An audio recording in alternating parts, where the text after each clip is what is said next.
see where we going. I think I know what the problem is. You want your rampage, you gonna get a little bit of this here all day in your life. Not what the fuck I was trying to do. Okay, there we go. There we go. There. All right. There we go. We live. Yeah. All right. There we go. We live. Yeah. I can mute that. There we go. I think that's the problem right there. I think. Yes. That's it, sir. That is it. Hallelujah. We worked it all out. Yeah, that's it right there. Okay, so now I'm about to send you the link, JB. We actually live right now. Oh, hey everybody. If you have already logged in and stuff, today has been a very wonderfully eventful day. We start 1 hour ago, normally, but we have been trying to log on for the last hour to bring you this wonderful show today. We have some of our friends who used to live here in Atlanta. Now they have traversed across the nation. They're at West Coast, our West Coast connection. You know what I'm talking about? None other than the host of Truth Behind the Truth, Mr. J.B. Wanza and Mr. Dylan Washington. Hello. Hello.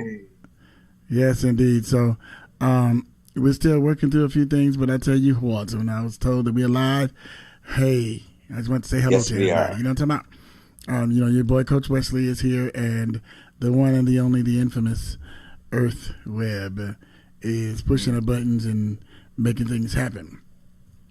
And we have a great show in store for you today. So while he's still working through some things, I just want to just greet you guys and wish you all a happy Tuesday. Yeah. Thank you. Yes, indeed. Y'all doing all right? We doing excellent. Excellent. Oh, look at now. Excellent is hard to beat. Excellent is hard to beat now. Praise God, praise God. That's Gertrude that was talking right there. Praise God, praise God, praise God. I tell you what, it's good to be doing excellent. Yes, Lord, it is. Hallelujah.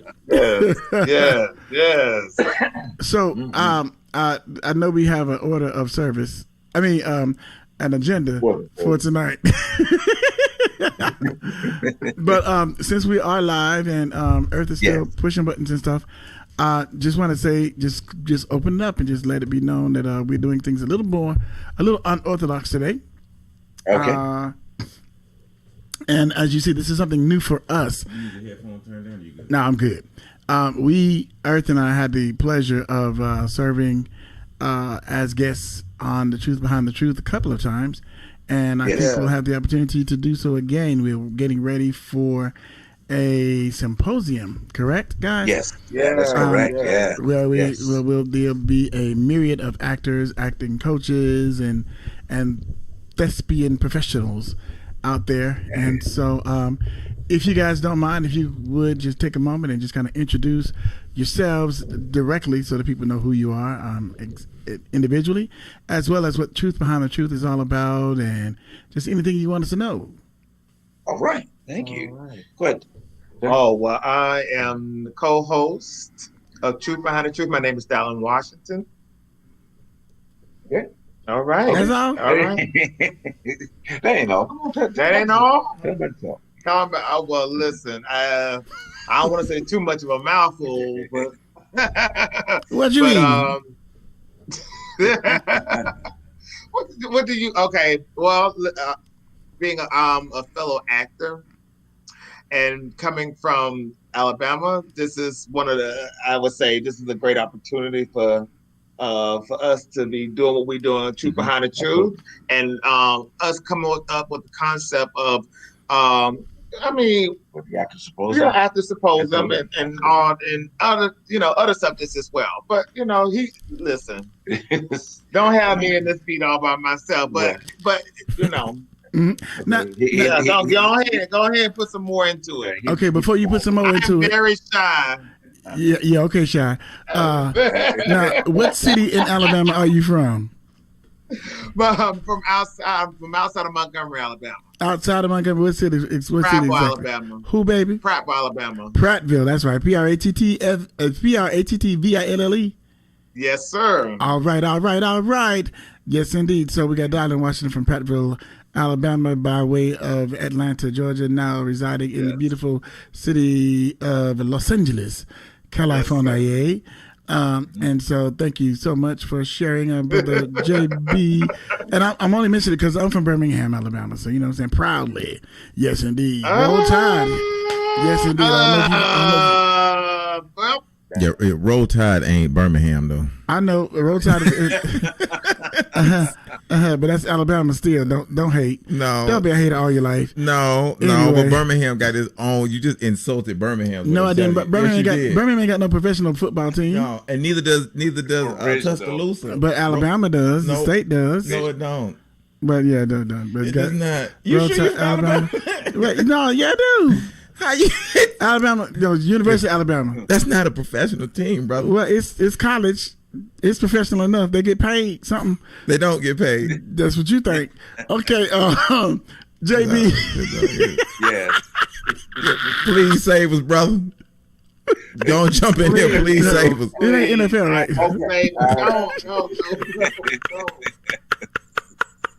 No. Well, I'm not from Alabama. Okay, so then puts another spin on it. I'm from Michigan by way of Georgia, now by way of California. You're by way of a whole lot of places. Well, 3 places. By 3 places. You know, we got him in the vein tonight, y'all. I don't know. We trying to pull it back up, you know. I don't want to have that backhand. You know, he got a hand on the mouse. Hold on. Now. Wait a minute. Hold on. Don't let the devil use you. Don't let him use you. Supposed to be watching our channel. World Star. Yeah. Fight on the line. I wonder if there's been a fight on live yet. I wonder. You know, right? You need to look that up. I'm pretty sure it has been. Oh gosh. I'm gonna look that up for real. See if we can't find it. Yes. Okay. So Wanza, anyway, tell us about you and Truth Behind the Truth and that sort of thing. Fill in what Darlene didn't fill in. Gotcha. Yeah. All right. So Truth Behind the Truth was a concept that we came up with about a couple of years ago. We were going to introduce it originally as a podcast, and we still maybe roll out some areas of podcast for it. But what our main goal is to help humanity find the beauty of authenticity, and that's in every area of their life. You know, so from this point, from the actors' perspective, which we're doing right now, a series on the actors symposium, to relationships, spirituality, politics, nutrition, health-wise. So we range from a variety of topics, but the main thing is that we want everybody to be able to be real about it. And what we find in the conversations we have is that we provide a platform for realness versus to being censored as to many other shows do out there. So that's pretty much the main concept of what we want to do in what Truth Behind the Truth. As far as the Actors Symposium, this is an idea we put together to empower the acting community as COVID-19 has been going on, and a lot of people had been working and yada yada. But it's a great time to be creative, coming up with great ideas. But one of the things is that we always say about actors is that it's like when they work, it's like having a one-night affair or a one-night stand. They go to work. Okay, and they leave, and they never stay in touch with anybody after that. So it's like a one-night stand, pretty much. You know, they get to the point they making love on screen, but they don't know each other after they get up from the sheet. Oh my God! So, but what we're trying to do is to develop a communication line between actors. And hopefully that will expand to something, as we roll into 2021 and, make a broader network because, Earth is you being a filmmaker and, and Earth is you being a coach and, and a director and all those type of things. A lot of times actors don't know what other things you do, and because they don't talk. You know what I mean? At the end of the day, they really don't talk, and it's because, like I said, they go to set or they go, stage play and they do their production and they go their separate ways. So one of the things that the symposium is hoping to do is to bring this group of actors that don't know each other really in a sense, but yet them to walk away with a point, I've got a contact now to be able to do something. It could be, like I said, scripts or whatever that they can bring to life. Because one thing about the industry is that we all know is that it's always looking for content. But one of the things that we have to do typically from an African American side is start providing more content so we can get the money to put the money back into this content. Okay, so we got to put better content out there. I mean, at the end of the day, and everything doesn't have to be sectored to one area of what the African American community is tending to look like. Okay, and the visual point of what people is. Now, you may have a couple hood people, and that's okay. Yeah. I get it. All right, a couple of what people? Hood. You know what I'm saying. However, the for the dominance of a film to be presented that way and to be able to draw in a greater audience, we have to be able to make our characters better. And one of the things about that, even making our characters better, is that I did a film. I think we talked about this in our show down in Savannah some years ago. That the guy had wrote the film. He wrote it for a Caucasian family. But in the idea of writing it for a Caucasian family, he said, you know what, I'm going to do something different. I'm going to shock, this group of people that I know that put the money behind it, and I'm going to place an African-American couple and, family into it. And we shot the film, and, it was actually one of them. He said it turned out better than what he thought it was, even if it would have came from a Caucasian perspective. So scripts can really, at the end of the day, unless it is character specific, meaning that if you need a gangster lord or a specific in a certain area, then scripts should be able to be written that anybody can play the character. And that be the color narrative behind it. Again, I get it. There are roles that are specific for to drive a different purpose, but that's not the whole film. And at the end of the day, that particular character can stand out for what it is in the film itself. However, the film can be, a total different perspective. It could be Indian, probably, as far as we know, at the end of the day. It could be Japanese at the end of the day. But it should not, we should not just be, the script should not necessarily tell the ethnicity unless it has to be a specific driven. That's what I'm trying to say. So anyway, but back to this symposium is that we want to start this conversation, and then we're going to have this big Zoom meeting with everybody together once the symposium is done, so that we're sharing dialogue. Going to have a special guest that's coming on to surprise all the guests as well, all of our guest actors that they don't have aware of, but as well one of long time actor, very credited person. So that's going to be exciting. It's definitely exciting. Well, I want to. I mean, because you covered a lot in that quick. Like you jumped right on in. Good God. But I want to say this though. I think that am I too loud? You're good. Okay? I'm not gonna go too. Okay. Because man, trying to do these settings, you can't tell what's what. Like it looked like I'm real close to peaking, but in my earpiece, I'm really loud. So I'm just gonna turn my earpiece down a little bit.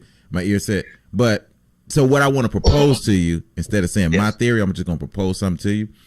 And that is, being that okay, so in the past we were limited by the distribution platforms that were available to us because we could only disseminate movies through these particular distributors. These, right. So that was the bottleneck. But now distribution is wide open. Exactly. You know what I mean? Exactly. So then my question then is, since it's wide open, should we make movies that are more niche based rather than trying to encompass or fairly represent every culture within that race? You know what I'm saying?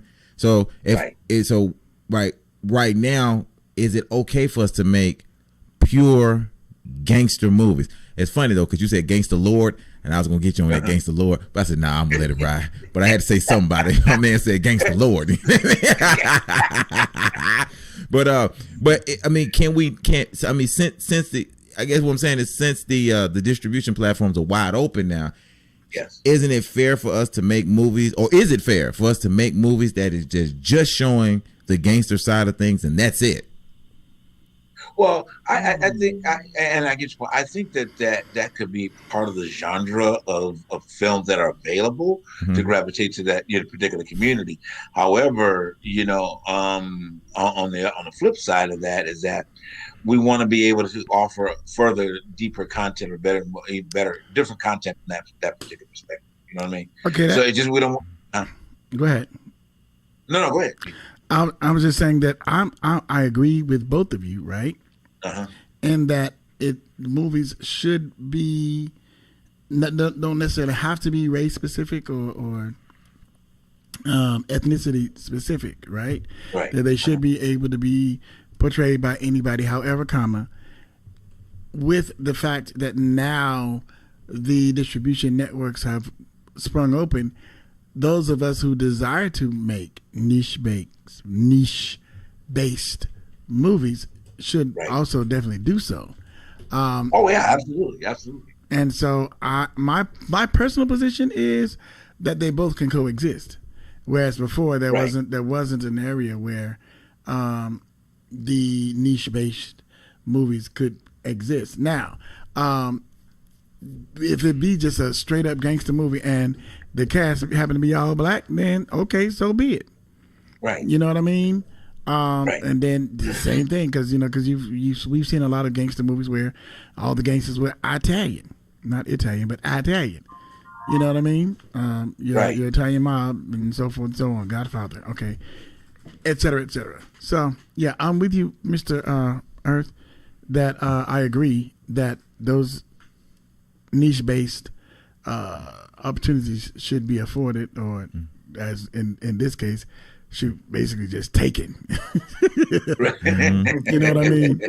But well, I mean, but like you were saying that nowadays it does provide a great platform for that. Like, I'll take my brother for instance. I mean, he has a film out that has done very well in that sector, and as a matter of fact, I helped him edit it. It's on Amazon. It's on Amazon now. And it has done very well. And he's getting ready to shoot another one when the same content. So it's if you will say niche based, it's a very good story behind it, which is really rare. To find it. I mean, to find a good storyline, and he really put together a good storyline about it. Just in short, it was about a father that goes on this journey. That he was actually living in not so prominent area of town. He takes a young daughter to the store, and the store was in the midst of a hard robbery. So his daughter gets shot in the midst of the hard robbery. So it's his 5-year-old daughter, he goes. Yeah, so this is what the baseline of the story is about. But he goes on, and he goes on this tyrant to get these gangsters back for shooting his daughter. So he actually goes into a very dark place and goes to all this, seeking them out, in different clubs and settings. And you see them from the strip clubs to all the time. He sends them out, befriends them, and takes them to these places and relieves them of their life for killing his daughter. Did you say relieves them of their life? Like you relieve them from pain. We relieves them of their life, right? Exactly. So, but it's a very, very good film in terms of the way that it ends up. But what he does in the film that makes it unique is that music also, as we know, has a great influence on what you watch in cinema. Be it small or whatever, and a great impact. So what he did is that he drew the audience in from the hip hop genre, but he took a whole different flair and made this character become a hip hop a gothic type of character. So the character took on this gothic feel, and he became gothic looking, and he moved into the society, and he adopted this gothic. So a lot of then he brought a lot of hard rock overtones into when he was approaching his characters to relieve them of their position in life, and what have you. But it really, he did a really good job with it, and one amazing part is it got Sony's attention. So Sony put a little bit of money behind it for him, and that's why he was able to push it up to Amazon. And it's going to be doing well. So he's getting. It's called The Return, matter of fact. So he's getting ready to do another. I think another Return 2. Yeah, Return 2. turn the second, whatever he's going to do. So, but anyway, so to mention about what we were just discussing, so there are films that can make money, and in terms of that, and appeal to a certain audience, in that, and we do have a wide range, especially with streaming platforms. At the end of the day, now we know that what we're talking about necessarily will not make ABC, NBC, television. However, with the streaming platforms, I mean, there's a genre of opportunities that are out there, to be able to present the type of film that we're discussing, We'll go ahead, Don. We're talking about, I feel like there needs to be a balance in anything that deals with the African American culture, with the movies as well as the music involved with the movies, specifically what we're talking about. The movie with what's her name? Regina? Is it Regina Hall? Or your favorite? From Regina King. What was that show? It was from HBO. Oh, you're talking about Watchmen. Watchmen. I thought that itself was a great perspective on how far we can go as with Black content, even though it had a multiracial cast, but the content stayed almost African American with the base of the Tulsa, Oklahoma riots of 1921. Mm-hmm. Was it 1921? And it's just Tulsa, Oklahoma. It had Tulsa, Oklahoma. But it had it had that that hip hop feature to it, but it wasn't as too much of a I would say gritty type of storyline. It was more sci-fi. It had but it just had that wide range, and now it's Emmy nominated all over the place. Even though it lasted one season, it's Emmy nominated all over the place. Along with now we got P Valley. I saw it the other night. I thought, God, it's too gritty, but it is part of our culture. There is a balance. There needs to be that type of a balance to show that we now going because of Chadwick just passed. And the fact is he had said something that really okay. Wait, darling, you some kind of. For some reason, you keep coming in and out. I think you're speaking away from the mic. Oh, my goodness gracious. Okay, I'm sorry, y'all. I'm sorry. Okay, you good. How far do you want me to go back? No, you good. No, right there. Just start with Chadwick. Okay. Chadwick, we're just now, mourning his death. And speech that he said at one of, I think it was Howard University, he said that when he first started out as an actor on a soap opera, they were trying to, as an actor, box him into a thuggish, drug addict type of situation, and that's not what he wanted. That was not what he was trying to do with his acting career. And he took it to the execs, who gave him the power. Well, he thought at the point to, suggest have changes. him stay into his career. Mm-hmm. Yes. And what happened was he ended up losing jobs because of his, of him, of his, let's just say, awareness of how blacks were being stereotyped into programs within the television range of acting. And it just goes to show that, now we have the power. We have the power, at least behind the camera, to say that, you know what, even though we can do this, we can do that too. Cosby gave us an example. A Different World gave us an example. Rock gave us an example. Martin, Living Single. All of these great shows gave us examples. Good Times, The Jeffersons. There is no excuse for us just to be boxed into a hip hop stereotypical role. Like I say, I think the field should be still balanced, and I think there's no excuse right now these days. Mm-hmm. There's no excuse. Well, I would say this though. I think one of the biggest hindrances to these various types of films coming from the black community to get the exposure that it should get or possibly would get. I think the biggest problem is us. And most definitely. Because we only support a certain type of black film. You know what I mean? We don't, exactly. And so like when you said that your brother is doing, his film is pretty successful. I think that's the key right there. Like we have to redefine what we consider success to be.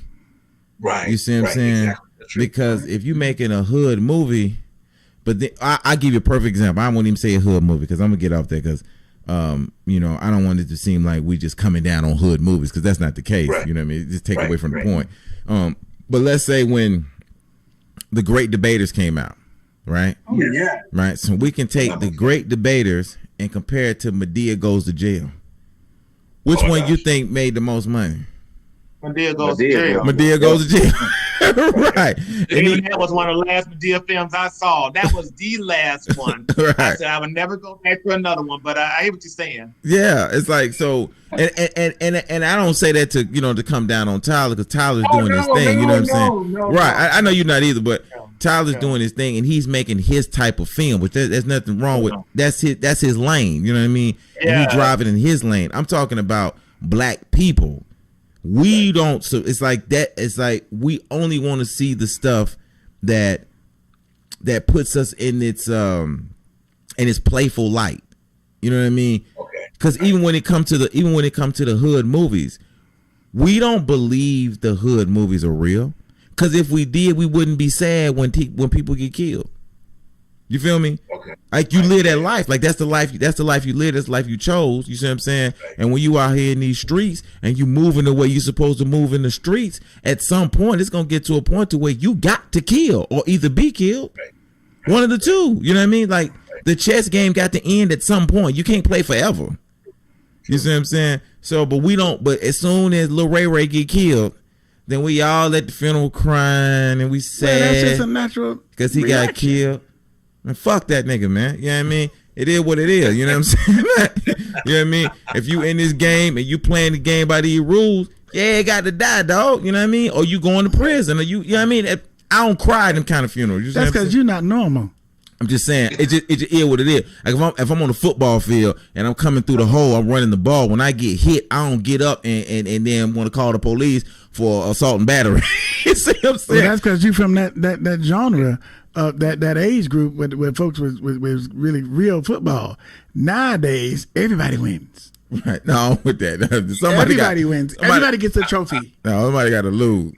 I'm just saying, and so I think it's a different mindset. But I take issue with you saying that you ain't supposed to cry at a gangster movie. If it's a gangster movie, no, I'm not saying you're supposed to go at a gangster movie. That's fine. I'm talking about at a gangster funeral. Like when a gangster died, the nigga just died. Bye, nigga. You know what I mean? It is what it is. You know what I mean? Still got love. Though. You trying to say like gangster ain't got no love? It's all good. You know what I'm saying? I'm not saying that you can't. It's thug love out there, bro. I ain't saying you can't have love for the nigga. All I'm saying though is, so if you got love for him, why can't you cry?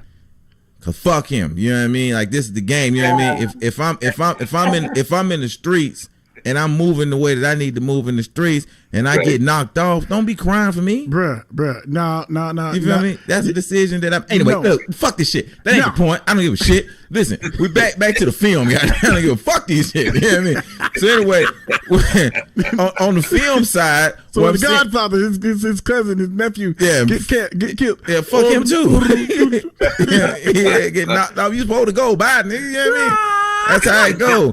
You live fast. Live by the sword, die by the sword. And die by the sword. Okay. You live fast, you live hard, you enjoy it, you spend all your money at the strip club and prostitutes, cocaine, baby. Because at some point, I'm gonna die. You feel me? That's true. That's true. That's the reality. If you in this life, that's how your mindset got to be.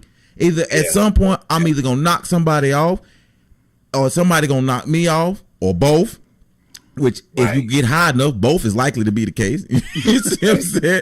You know what I mean? And then that's it. You know what I mean? Like that's really my problem with gangster rap. It's not that I don't like gangster rap or I'm against gangster rap, because I think gangster rap is legitimate, because that's a real lifestyle and art depicts life. You feel me? So I think gangster rap is fine. My problem though is you got people who are speaking about gangster rap from a first person perspective. You feel me? And like they're gangsters. Right, like they gangsters. And that's the problem, because you're presenting a strategy and a methodology of survival in these streets, but you hadn't lived in these streets like that. You see what I'm saying? So what you're doing is you are. It's like you get. It's like if you ask me to help you to study for a test, and I'm helping you study for the test, knowing I don't know the answers. I don't know what the fuck we're doing. I'm just making up shit. Right. I know you don't know, so I'm gonna teach you calculus, but I'm doing all the wrong formulas. Right. You feel me? But I'm telling you it's right. Now you gonna go take the test using my fucked up. I gotta stop cussing. Okay, so you gonna go take the test and you gonna use my messed up formulas. You feel me? And you gonna fail the test. You see what I'm saying? That's what's happening in the streets every day, because you got rappers who are telling young guys how to survive in the streets when you ain't been in the streets ever. Right. And so now he's gonna try to imitate what you said on his album and get his hairline twisted backwards. Yeah, exactly. You see what I'm saying? Now, like Biggie say, it's gonna be a lot of flower bringing and mama scream. I don't know, that's completely wrong. Anyway, you know what I mean? But no, it goes back to the point that how can you support something that doesn't? I don't support anything that I cannot relate to. Now I can, like you talking about hip hop or whatever Gangster film. Now I'll go watch the film, but there's still some things, I'm like, ooh, I can't. I have never lived this life before. Like that. I don't know how. I'm from the country. I don't know anything about living in Baltimore and what they call it, a shootout house or whatever house that might be. Or I'm like, but I see. I have a brother now, and this is something now. We both lived in the same house. My mom being a pastor in the church. We have we're night and day. He loves hip hop. I like my little jazz, watercolors, and gospel and pop. Now, us, like I say, we come from the same house. He likes to wear his pants down. I like to pull my pants up. And I keep thinking, now, how did he get here and I get here? Who told him, even though he loves hip hop and he loves watching The Chi and watching some other stuff of that nature, I'm like, how did he get here and I got here?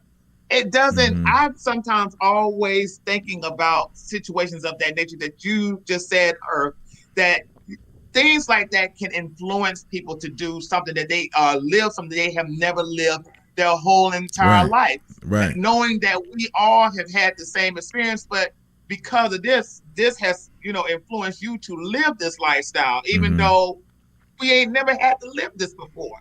So it goes back to that what you're saying, to the point that to me it just doesn't make sense. But it doesn't make sense at all.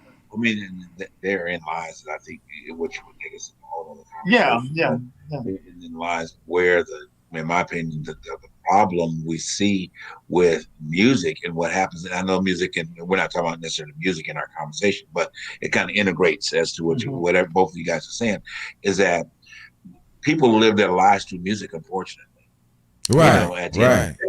They live their lives, and then by living that, then whoever is presenting that music to them, whether you call it music, whether you call it whatever, then people want to live out that life to that individual is bringing that music to them, because they think that is the reality. Right. Unfortunately, and then to your point, in some communities, yes, the forget the guy that's got shot and what that is in some communities. However, and then a lot of communities is not, but they integrate all this into these other communities that are not there.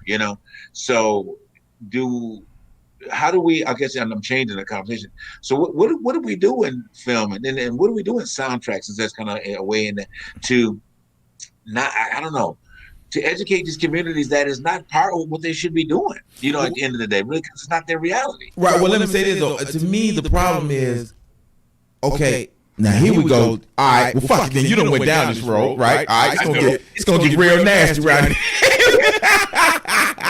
So the problem is, in my opinion, I put it that way. In my opinion, the problem is it's systemic. You see what I'm saying? So, okay, and here's what I mean by that.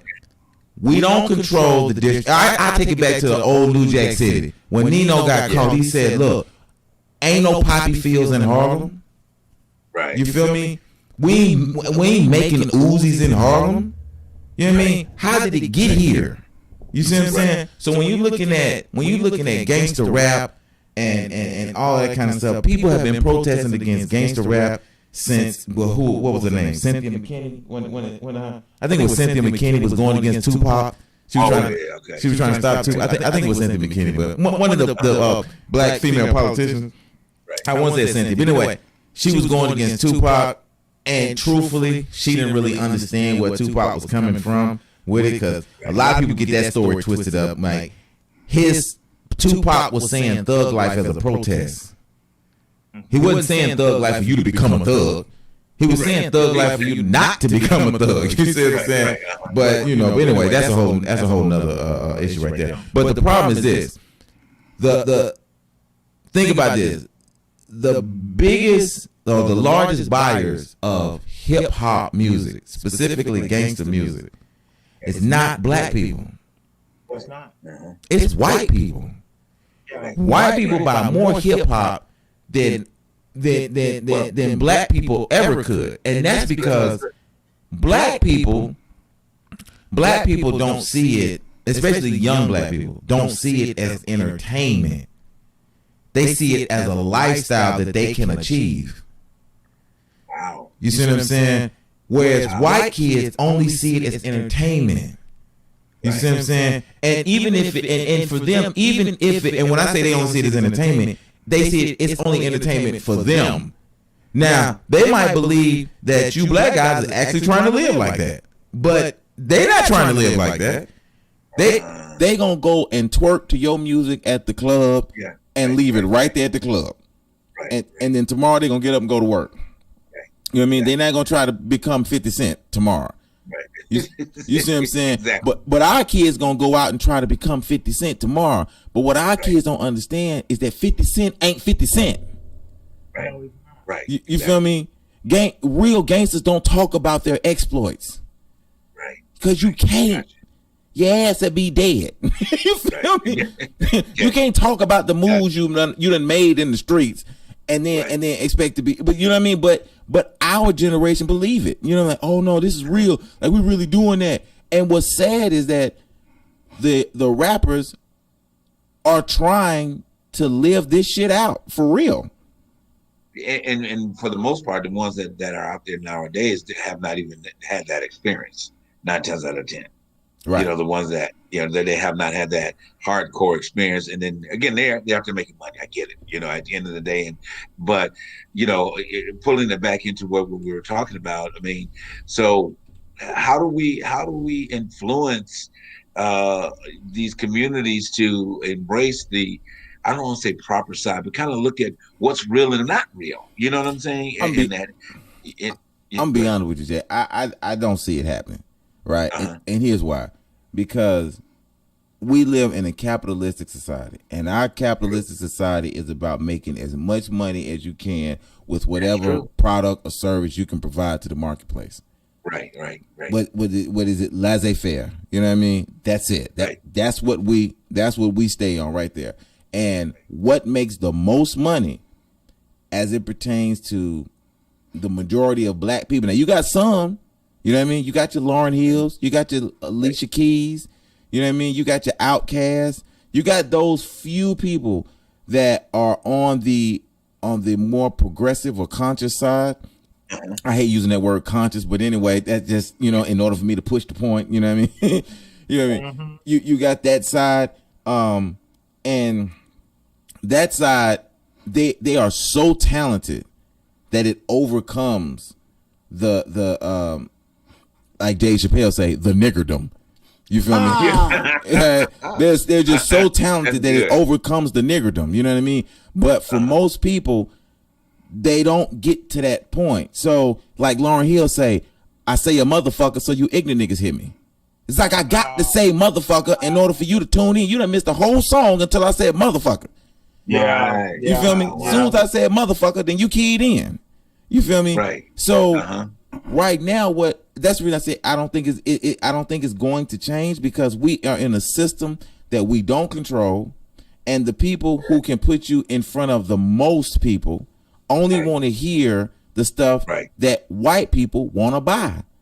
Right. You see what I'm saying? And white people white people don't want to hear. I mean, I'm not saying all, clearly, you know what I mean? Because it's going to be some dickhead that'll be in the comments telling us, well, I like Most Def and I'm white. Fuck you. I'm not talking about you. You feel me? So I'm going to say this shit early before you can even make the goddamn comment. You feel me? Fuck you. You know what I mean? I ain't talking to you. My best friend is black. You know what I mean? Right. My best friend is black. I'm talking about the majority. You see what I'm saying? You got to think about the top selling hip hop artists. Right. Of all time have pretty much had a white base. Eminem, white base. Drake, white base. You know what I mean? Really, to a greater extent, Jay-Z got a white base. I'm going to keep it 1,000 with you. I stopped listening to Jay-Z when I saw them pictures with that nigga on the beach with them silk pants on and them flip-flops. But you tell me that you so gangster from Marcy Projects, nigga, I'm done. I'm through. That's it. I quit. I quit, dog. Wow. And just for the record, we all must evolve. Don't we? Now that's true. That is true. We all must evolve. Yeah, you know what I mean. And I still think that the Blueprint is one of the, and Reasonable Doubt, one of the greatest rap albums, especially Reasonable Doubt, one of the greatest rap albums ever made. Now, you know what? But let me get to this point. Then I'm gonna pass it to the homie. But my in the end, I'm saying this. I don't think that it can change, because if my goal is to amass as much money as possible for my family and generations beyond, I'm going to produce what I know the largest marketplace wants. You see what I'm saying? So that's why, and I'm gonna let him have it on this one. That's why during the height of Black Lives Matter, I can go on and release WAP, because fuck it, I got to get this money. Yeah. But you and I had a private discussion about that. Yeah. Right. That's all good. Go ahead, brother. Right. You were saying about that who was against Tupac and gangster rap. That was actually C. Dolores Tucker. That's it. That's right. That's yeah, right. because Cynthia McKinney actually was working. If she had her way, she would make his records go be respected. I'm trying to think. Hold on. Yeah, she wanted. And what now? And the lovely Miss Dionne Ward. Oh. But she was saying that he may have his own collection of Tupac. National Archives may get his own collection of Tupac records. So that's what she's trying to do, get his records archived. So she's trying to float a bill to support that. She was, according to Google. So she was a proponent, not an opponent. Well, now Dolores Tucker wasn't necessarily an opponent of Tupac. Gangster rap. But no, it was really, she didn't like. Again, she saw, and I agree with her, and I agree with Pac. Pac was my favorite rapper, so I'm gonna throw that out there. That's my favorite one. But she saw the same thing that he saw. They was really on the same side. They just had two different theories of how to get things done. But he saw being able to affect and change the children by speaking to them from where they were, and saying, hey, listen, I know, like he did the song I Get Around, because during that time the slang was getting around. You know what I'm saying? But see, Dolores Tucker felt like she wasn't listening to him. You see, it's the same thing that happened in every generation. The young is not listening to the old. You see what I'm saying? Right. Even though y'all and vice versa, and even though y'all probably are saying the same thing. Because the thing is this: once you've made enough money where the necessities are taken care of, everybody at that point are really on the same level. Because at that point, we all just want to maintain. Everybody just don't want to be broke again. Right. So whether you young or old, y'all both saying the same thing. Y'all just speaking two different languages. That's true. So why can't we just have a black code in our community? Why can't we all just get on one accord by having a big old conference table talk like we Come on, Rodney King. And just say, you know what? This is how I feel. This is how you feel. This is how I feel. Now, how can we come to an agreement? I'm talking about politicians, musicians, makers. Your microphone. Your mic. I'm sorry. Corporate. I'm just talking about every facet of African American life come together in a big old room, and we all just sit down and have a good old talk about, okay, what can we do to uplift the community musically, movie, business, all of this stuff so we can all be on one accord, so we don't have to get out on social media and start blasting this person, that person, and this Tyler Perry, Oprah. It's just I cannot wait to the day until we can all get on one accord. I think one community got this together. I'm not going to even put that community out there because I don't want us to be blacklisted. But I just think that as an African American, and it doesn't have to be of the diaspora, it could be just all of us. That's just not blast each other. Now, if Tupac and her had a situation, I wish they would have went inside. They could have had some people, get them in a room. Let's talk it. Even in that moment in time, Biggie, Tupac, people of, even some Bill Cosby at that time period when he was, influential. I wish they would have just got together and said, listen, we're trying to uplift a new generation that's now have a Black Lives Matter movement out on the street now. We got to uplift them. Microphone. We got to show them how to respect themselves when they speak, how they walk, so what can we do? What do we need to do? But that's what I'm just saying. We just need a black code. And agree with point that I think. So you saying you saying we need a black code?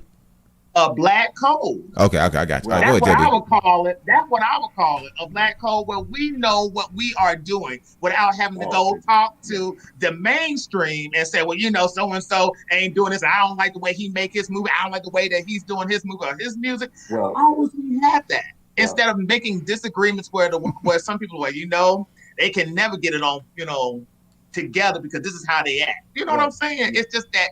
It's just what they want to see. It's pure entertainment, regardless. You said a whole lot. I mean, a lot, and which is good. You integrated so many different portions of a community within what you just said. I think that was good. However, let's go back to the one thing that and then we can go on to some other subject. The thing that we find that within the ranks of the community, and I'm going to go back to one of the historians of the community, which is Martin Luther King. Oh, yeah. And the reason I'm bringing this very point up is that he says that, in America, the most segregated time in America is on Sundays doing what is considered their respective place of worship. Mm-hmm. Okay, so let's pull that into the community. So let's take the other centralized communities and move them from that equation.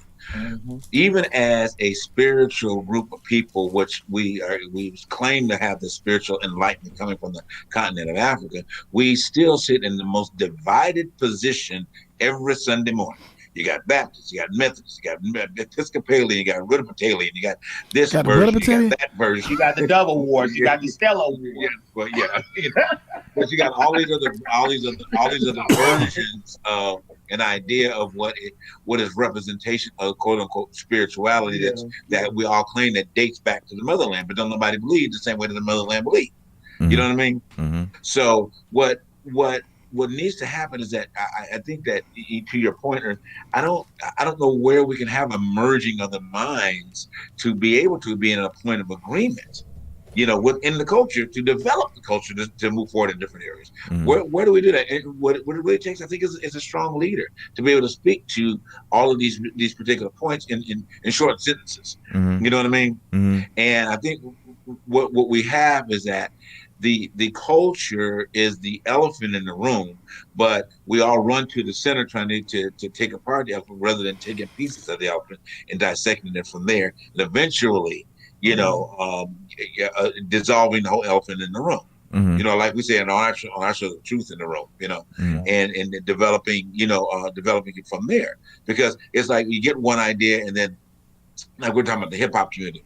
Well, the hip hop community may only be the part of the what is the elephant, the trunk that swings up. That may be just that part, whatever. But we are trying to deal with that as well as the back of the elephant at the same time.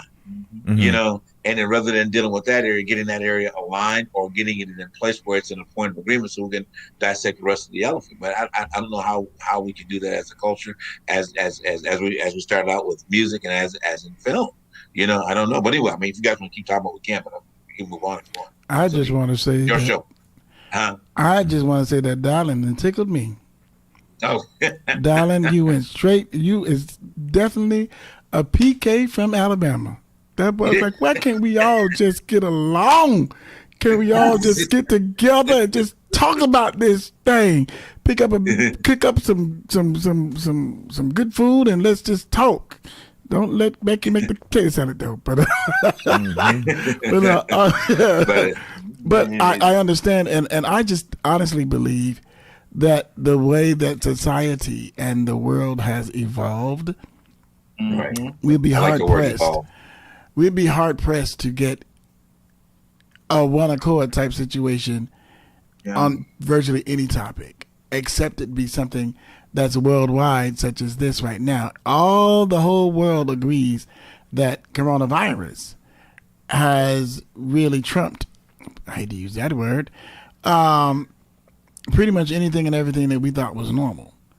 So and so that's kind of the one place where we are all on one accord in agreement, right? That it's bad. But even with that, look at how the different countries, the different states, the different cities are combating this unified or this one centralized enemy. You know what I mean? Right. Like here in Georgia, we had the governor suing the mayor of Atlanta. That's division on the craziest level that I've ever seen. So I understand, darling, your position. My heart went out for you just a few moments ago. Why can't we all just, but I don't know if that's a realistic thought process, except we just, work to maintain where we are. Well, I think that, and where it comes back to, I think, the scenario, each one teach one, I mean, and that goes into the fact of not trying to attack the whole elephant in the room, because the elephant has got its issues, but if each one teach one in the process of that, whatever level of the community that you represent, then I think that we are at some point, we will be merging into something or moving into something better than where it is right now. And collectively on this show, we wouldn't probably be around to see that happen. We'd be well on the other side. But, it takes a while for generations to really, really, really, change ideas. But the one thing I will say this, and if you guys want to move on, one thing that and I hope this doesn't strike a nerve to open up another conversation, but it might. One thing that we've got to understand, because how you can say something that's open up another window, open up another box, but because we strayed far from where we started. But go ahead. I know we did. We were talking about an active symposium. I'm gonna bring us back home. No, but okay. Well, you know what? Though? Let me chime in real quick though, because this is the problem right here. You see what I'm saying? Black people have got to understand that it's okay for us to be black. Period. You know what I mean? Like I hate when I say this just to prove this point, and that's it, right? But I have several degrees, so it kills me when I use slang, and then somebody tells me, "Well, then that means that you don't have education, or you're not educated, or something like that." Bitch, I got more degrees than you aspired to get. Oh my God. Ouch. You know what I'm saying? Like not that you have, I got more than what you planned to get from the beginning. Right. You see what I'm saying? So miss me with that bullshit. You see what I'm saying? Okay. I can speak. Like people have got to, and black people need to start standing on that shit. You see what I'm saying? Like the purpose of a language is to be able to communicate ideas. You see what I'm saying? Like for example, people hadn't gone and done their history about why have you even thought about why we got silent letters in words? That is good. Oh, you see what I'm saying? Why do we have silent letters in words? Right. Well, the reason we got silent letters in words is because of war. Certain people were taken over. So this civilization might have pronounced the word with the T. Well, when that civilization got taken over by the other civilization didn't pronounce it the same way. But you're not going to tell me how to pronounce this word. Right. What's going to happen is you're going to say the way I tell you to goddamn say it. And so now the shit just silent. We don't want to piss nobody off. So it's cool. It's cool. You're right. It is salmon. It ain't salmon. Right. It's salmon. You're right. Not salmon. Salmon. Right. Exactly. Right. Salmon. Right. See, no L. Right. No L. You see what I'm saying? Right. But if you That's say salmon. salmon, I shoot your ass. Right. Cause regardless of how much education you got, I put this thing to your forehead, nigga. I bet you said the way I tell you to say it. You see what I'm saying? And that's how we got silent letters. You feel me? But you understood what I said. Whether I say it with the L or without the L, you know I mean this fish. You see what I'm saying? So yes. So it just irritates me when and the point of the matter is this. Like when we use Ebonics and black people get on us about Ebonics, say, well, that's not professional. Why is it not professional? Don't you understand what I'm saying? Mm-hmm. Professionalism is not what I say, it's what is meant to be said for a solution. You see what I'm saying?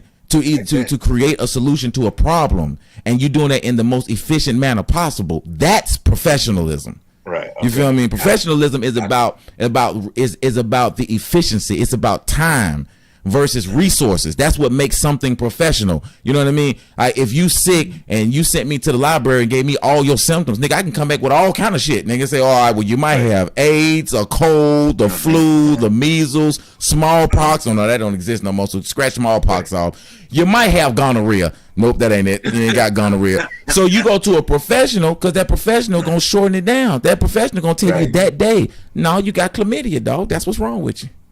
Because he went to school. You see what I'm saying? Whereas I'm going to have to take those 8 years of schooling and try to condense that into 3 weeks. And hurry up and give you your diagnosis before you go blind. You see what I'm saying? That's professionalism cuts down time. That's it. Right. But if I say, hey, Shawty, I'm going to swing through, you know exactly what I meant when I said, Shawty, I'm going to swing through. You see what I'm saying? That idea was transmitted from me to you. Nigga, that's a language. Fuck you and saying that Ebonics is not a language.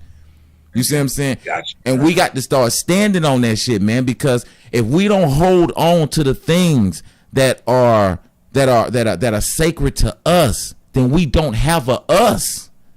You see what I'm saying? So what we're talking about, so what I'm saying is what we're talking about right now is exactly what needs to be in movies. Yes. This is what need to be in movies right here. Okay. You know what I mean? Instead of us putting on the fake super nigga. You feel me?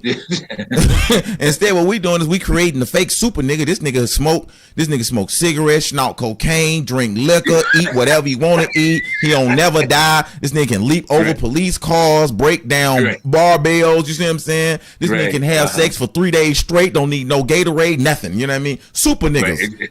Right. You feel me? And then we wonder why when one of us gets shot, ain't no sympathy for you. Wow. Good point. Excellent point. Nobody cries when a lion gets shot, but everybody cry when a poodle do. And that's something. See what I'm saying? Yeah. We put ourselves out there as an animal, and then we wonder why there's no sympathy when an animal gets killed. But you allow that depiction to come forth. That's deep. You know what I'm saying? But I mean, that's very powerful right there. You know, I mean, there's so many layers to what you just said. Man, that's good. Yeah, man. But I'm just saying but what we doing right now, this is what us as filmmakers, us as actors, us as creators, these are the conversations that we need to be having, because true art is supposed to offer a different perspective. But how can we have a different perspective, and how can we offer different perspectives or varying perspectives if we don't talk? Well, by sentiments exactly. We're talking about the symposium, because we don't talk. Right. You know what I'm saying? Right. We don't. We brought talk, it back. You know? Brought it back. Huh? I just said he brought it back. We back to the symposium. Right. But it is. I mean, but to me, that's how organic conversation does. It has to come back to where it all initially starts anyway. You know. Come on now. This is why, you know, I mean, as I said about the symposium, because we don't talk. We don't have this honest conversation, even among actors. I mean, because even pulling from what you just said should be a TV show. This should be a TV show right now. Mm-hmm. You know what I'm saying? Right. This should really that fictitious Mr. and Women do every week on Channel 5 that call them this is the real. Mm-hmm. Mm-hmm. That other stuff that they do ain't the real. You know what I'm saying? It's not. Because he don't like me going against Chuck, but it's it is what it is. Well, it's not putting them down. It's just no. I wasn't going in that route. No. But I hear, but you know, It's Mike. that type of and it's another cultural situation that you don't like to tap on. Well, But I mean, again, that's a whole other layer. Whole other situation. But what I'm saying, but what I meant was just based off the realness in the dialogue that we're having right now, and then the deposit of growth of what you have said. If somebody would take that as a deposit of growth, you know what I'm saying? Because those nuggets that you just laid out there was in some cases a true sermon. You know what I'm saying? I would even put the point of it. See, we've been. I'm gonna get spiritual just for a second. See, what's been told is the gospel ain't the gospel. That right. That right. The gospel. That's right. The gospel is not Matthew, Mark, Luke, and John. That's right. Okay. The gospel is the good news. So anybody can bring you the gospel at any given time. And Earth, you just brought the gospel for today. Okay. Okay. So, but anyway, go ahead. Got no degree. Oh no, that was all I wanted. That's all I had on that point. I just wanted this, to, for people to understand, like, the content creator. Because the thing is, people gonna watch this. Like when I'm speaking, I'm not speaking for now. I'm speaking more so for the future, because people will come back and listen to this, and then and so I'm talking to those creators that are sitting out there, and they're sitting down at their table. Because like, here's my pad right here, you know what I mean? I got another big one right here. You can't see it in the camera, but I got a huge one right here in front of me. I'm always writing, and as a writer, we're always looking at, okay, what can we write that make money? You see what I'm saying? Not that makes sense. No, it's what can we write that's gonna make money? What can we write that Warner Brothers is gonna pick us up? Sony will pick us up. Paramount will pick us up. You see what I'm saying? Instead of writing, pick yourself up. Pick yourself up. What are you writing that's gonna change a person's life? That's gonna touch somebody and really move somebody? And I get it though. You know what I mean? Because as a businessman as well, you got to walk that line between making great art and making money. Because you can make some. There's a film by a Russian director. I wish I had his name right now. I would show it to you. He made one of the most vivid films that I have ever seen. Like, that film had me gone from the minute it started all the way to the end. Nobody watched that shit. But the film, except true, I don't know how you would say it, but just people who are really into film. You know what I mean? Because it was like part of the movie was silent. You know what I mean? Then he would mix it up, and then it was graphic, but it wasn't. You know what I mean? But it was like it was like the woman was killing the man at one point. I mean, like literally killing him. You know what I mean? Like cutting him open and shit. You know what I'm saying? Wow. But he appreciated her doing that, and he was thanking her for doing it, even though he was dying at the same time. But she was enjoying doing it and crying in sorrow at the same time. Like, dude, the ability to put all those emotions in together and have them conflicting with each other like that, that's one of the greatest works of art I've ever seen. And nobody knows about it. You really kind of, and it's amazing what I'm just thinking back. I didn't see the film when you were talking about, but just hearing those elements that you brought out. Did you? I think actually, did you ever see Watchmen? I know we brought up earlier in conversation. Did you ever see it on the HBO show? I think I have. I'm not for certain. I'm gonna pull it up right quick. King? Yeah, I think it's like is the title like Yellow and Black? The words when it come up, Watchmen is yellow and black. Yeah. I think I have seen it. They conform it around a virtual reality. I mean, situation, but yet so many elements of truth in it. You know what I mean about it. But what you mentioned about that, there's one sector character which Jeremy Irons plays, and he does exactly what you're mentioning, because he creates these pseudo selves of himself. In other words, because he has this ability, because he lives in the future, where he has the ability to create what is it? androids. Android that way, like androids and whatever. So he's been well, okay. It's too complicated to try to bring it into the conversation right now. But basically, what he does is that he dissects them in different areas of, and he feels their pain through what they're going through, and the fact of dissecting them. In other words, so he takes some, he will cut them apart, and then he will burn some of them, but it's all a part of the same. It's simply what you're talking about in this. But a point of bringing that up was like, even in the mind of the writer that wrote Watchmen, to bring that particular point out is tapping into what you're talking about. This German writer, right? Just mentioned, But while I got watching the book of Watchmen open this particular point in time. Reason why I bring it up so much because there's so many elements of progression of today's society in that story, in those series of stories, because it goes through with systemic racism, if you want to use systemic as what's the word, I don't know why they put it on. They should have called it 2020. Yeah, well, pretty much. They should have called it 2020. Right. Yeah. I mean, it really was because it starts out with the destruction of Tulsa, Oklahoma, and Black Wall Street. It starts out with there, and first of all you're so captivated that why the choice to use that as a backdrop. You know what I mean? Right. So for what the writer did, I think that he was in the forefront of bringing a true sense of what Black Lives Matter should be about. If you follow the story in terms of how it presents itself, because it goes back and it has so many just intricate elements about the building of one person's idea of life, that they're tied together, and how it ties you together. But anyway, so it moves to the end of the show, because there's so many elements in between. Then the show, it brings right up to the modern day movement of wearing masks. Of course, that's a very strong part of the face coverings. I should say it's a part of the show. And then it brings you right up to the Ku Klux Klan and how they have been a hidden, practice of society since Black Wall Street.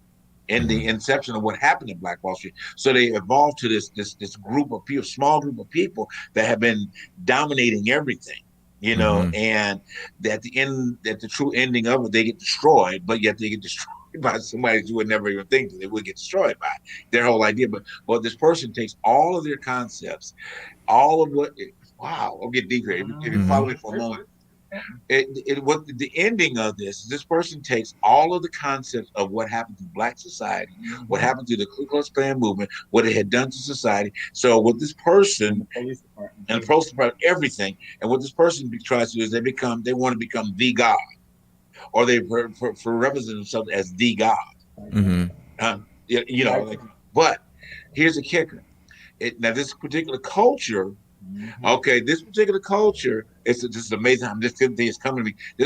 This particular culture, and you'll know in a moment, has sapped everybody's culture and have made themselves become a dominant force, and especially a dominant force in America.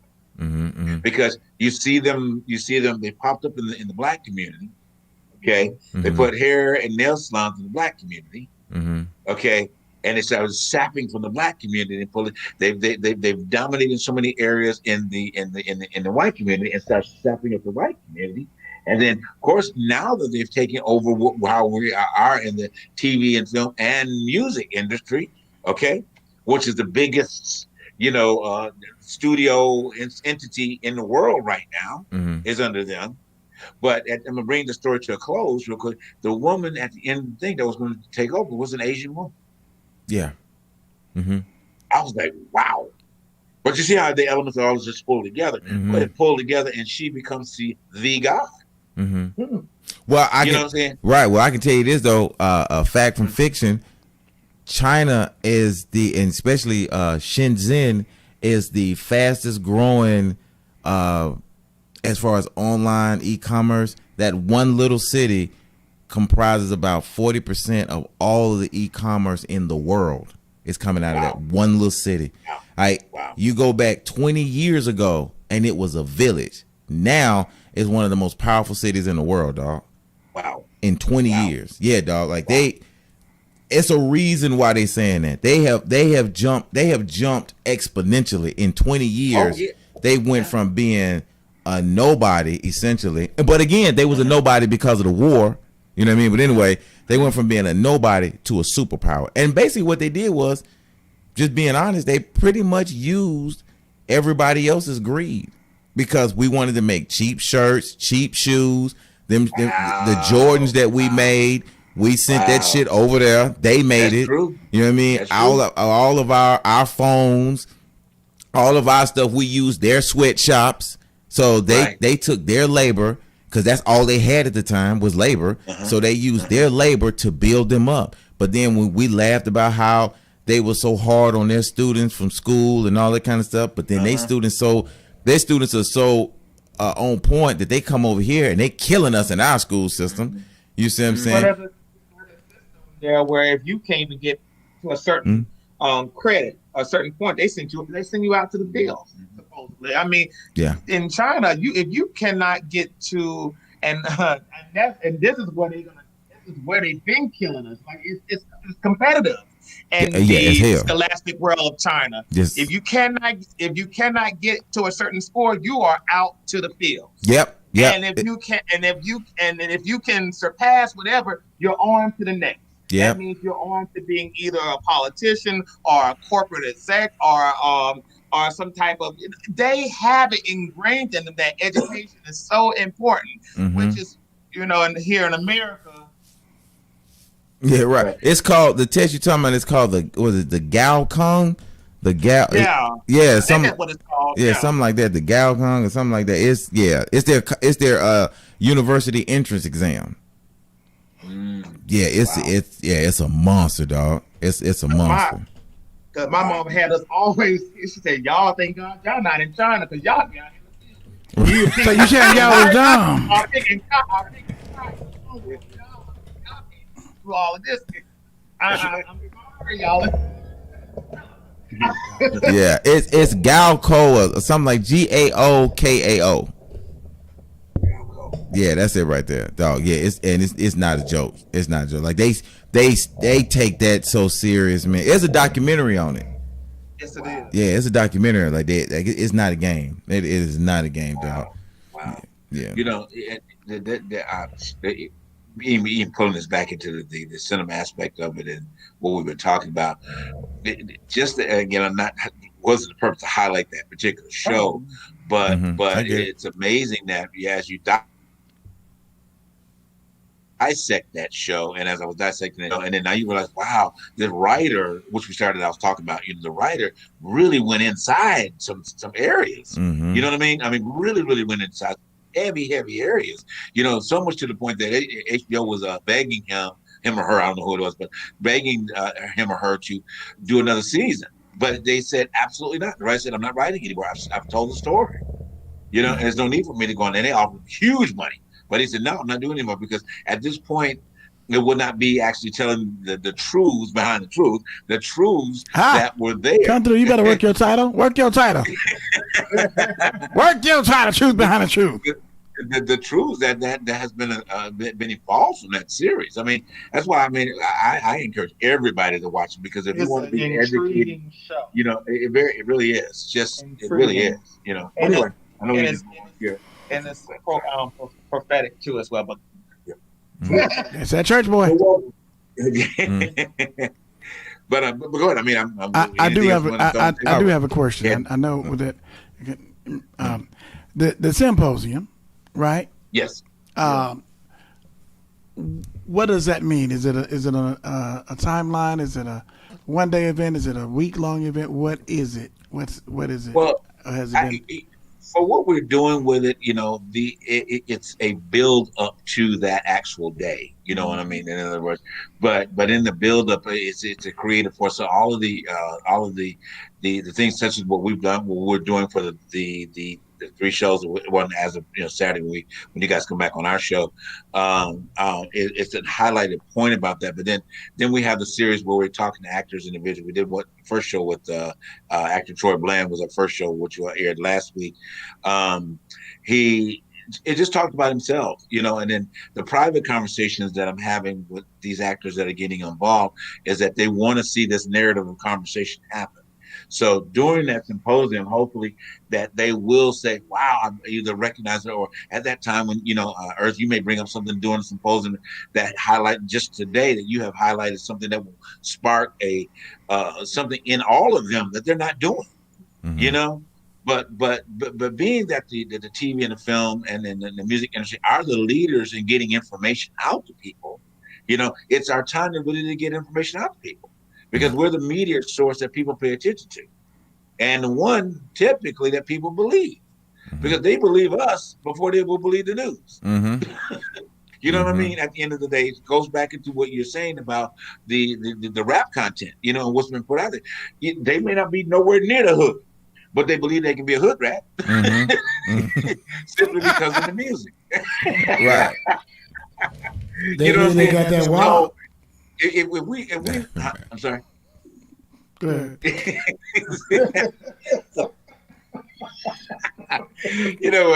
But knowing that that we are the driving force of communication for society, then we've got to become that driving force. We've got to be the ones that are actually getting the message out there in ways that have not been before. Because hey, the politicians ain't doing it. They feeling it every day because all they shit being exposed. And then we got and I'm gonna go there. The church folks ain't doing it because they're too busy trying to collect money. At the end of the day, So what has become, quote unquote, that arena has become something totally different. Doesn't side from a person's spirituality. That's not what I'm saying. There should have been scenarios there. I mean, and then and even in that realm, they're being exposed left and right. Now, it is true.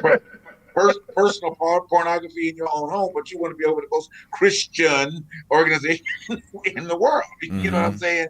I was calling it a chase. I mean, you want to see a wife getting, anyway, I'm about to say the word is so commonly used, by your wife being had by another gentleman in your presence, Right. So that's to me, that's personal pornography at the end of the day. You know what I mean? It's not video wise, but you've seen it happen at that particular point in time. But yet are you talking about swingers? Huh? Are you talking about swingers? No. I'm just not in general. I was speaking of Jerry Falwell Jr. and his escapades, right. But he's the one that's out here nowadays that has. You didn't hear about that, Coach? I'm the no. It's the what you say? Watch this. That's Eddie Long. Right. No, it ain't Eddie. It's close, but no, it ain't Eddie. It's more of it's more of Will Smith than Jada. It's a Will Smith and Jada situation. That's really what it is. It's like the white version of Will Smith and Jada entanglement. Okay. Okay.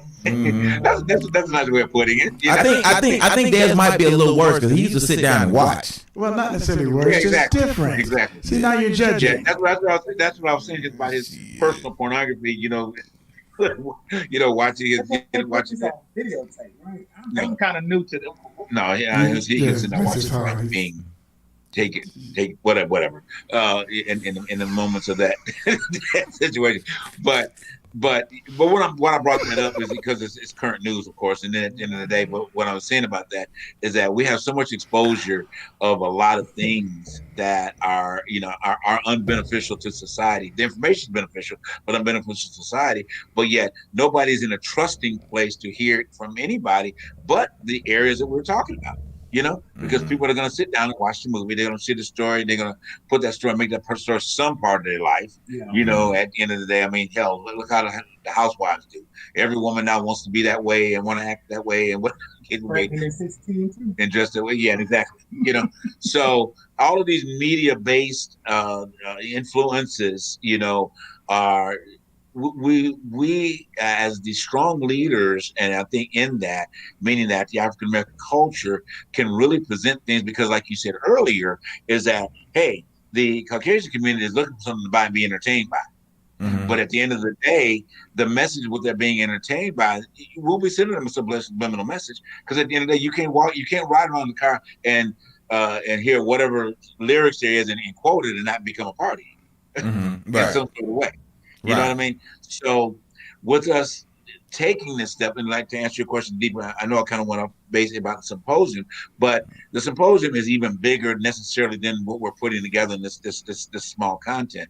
But hopefully that it will become a bigger symposium, you know, and really move into the areas of what we need to do as this entertainment field. You know, at the end of the day. Did that kind of bring kind of what you're asking, Wes? Pretty much. Or do I need to define it more? No, that's it. You good. You good.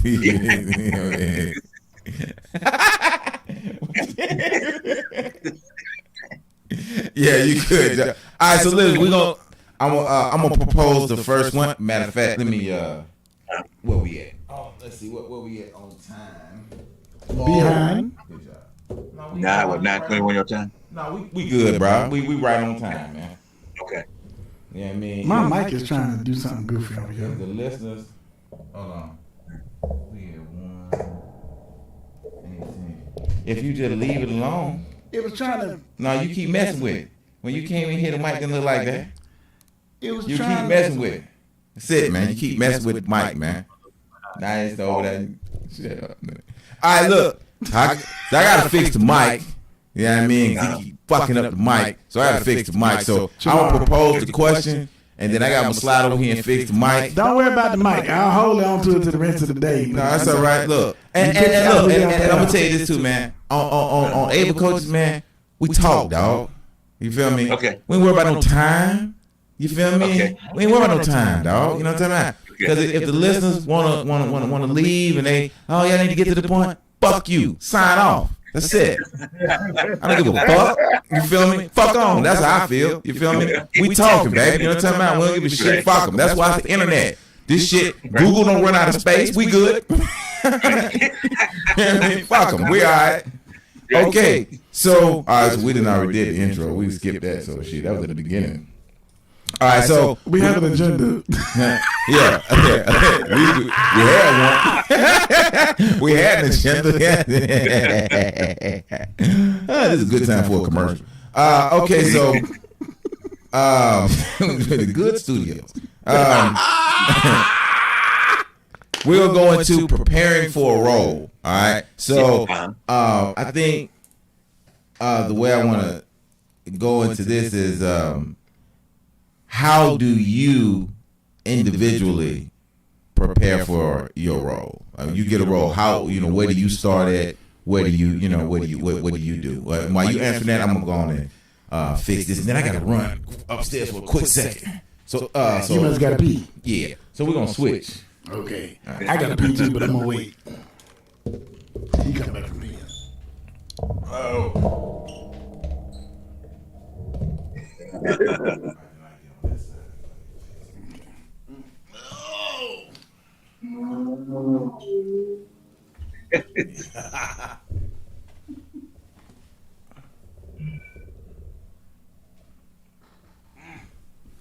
How you know your knees bad when they take you that long to sit down? Knee bad. Been dancing. So to the question. Yes. The question is, how do you personally go to prepare for a role? You see how it's squeezing the table? And it's tilting. Ain't nothing in there. It's empty. Who first? Me first. Well, first I like to read the script, and then I like to do a character. I like for you to stay in the mic.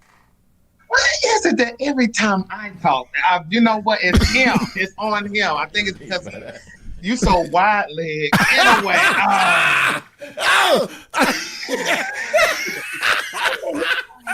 Hey, well, you so wide-legged. Okay. But what I like to read this whole entire script, and then I read the character and do a character breakdown or a character analysis. Sometimes I go as far as what as age, as the actual setting of where this character lives. Sometimes I go as far as trying to figure out trying to do what I would call a study of nuances in the script that concise of how the person speaks in rhythms, or how the character speaks in rhythm. I also go sometimes into a situation where I want to know the relationships with the character, even if it includes with the mother, whatever father, or the siblings, or whatever that character is dealing with in that scene or in that film or play, whatever.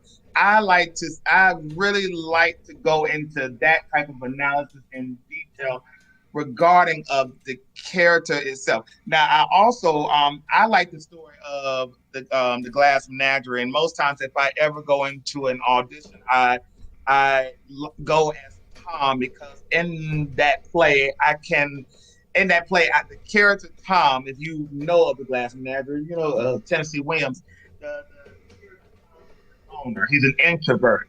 And I'm sorry for anybody who watches this show. I can't hear you. You know what? I can't hear you. Can you hear me now? I can. When you put your hand up there like that, you block yourself from the microphone. Okay. Just talk about it. Then it'll drown you out. But yeah, when I go into any audition room and do a piece, I love the story of Tom, because any character that I can relate to, I naturally adapt to doing a monologue. You know, it's just the fact that relatability. If it boils down to what I can find in that character that I can relate to, him being somewhat of an introvert, mood swings depending on the happy or the sad, and that situation. But that's how I go about doing.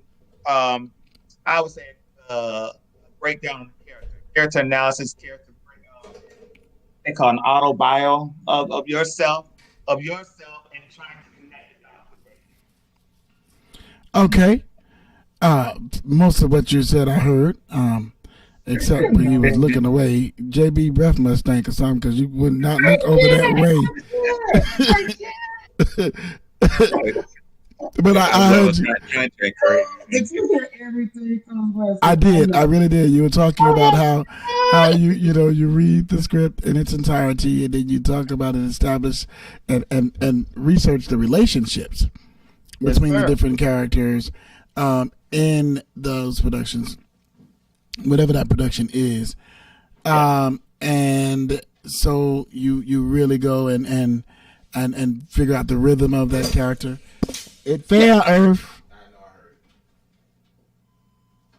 you establish the relationships and then the rhythm of that character's voice and all that stuff. So, and then you were speaking of one of your favorite monologues to do is from the Glass Menagerie, and that's Tom. And so you choose Tom. Is it because he's so closely related to you personally?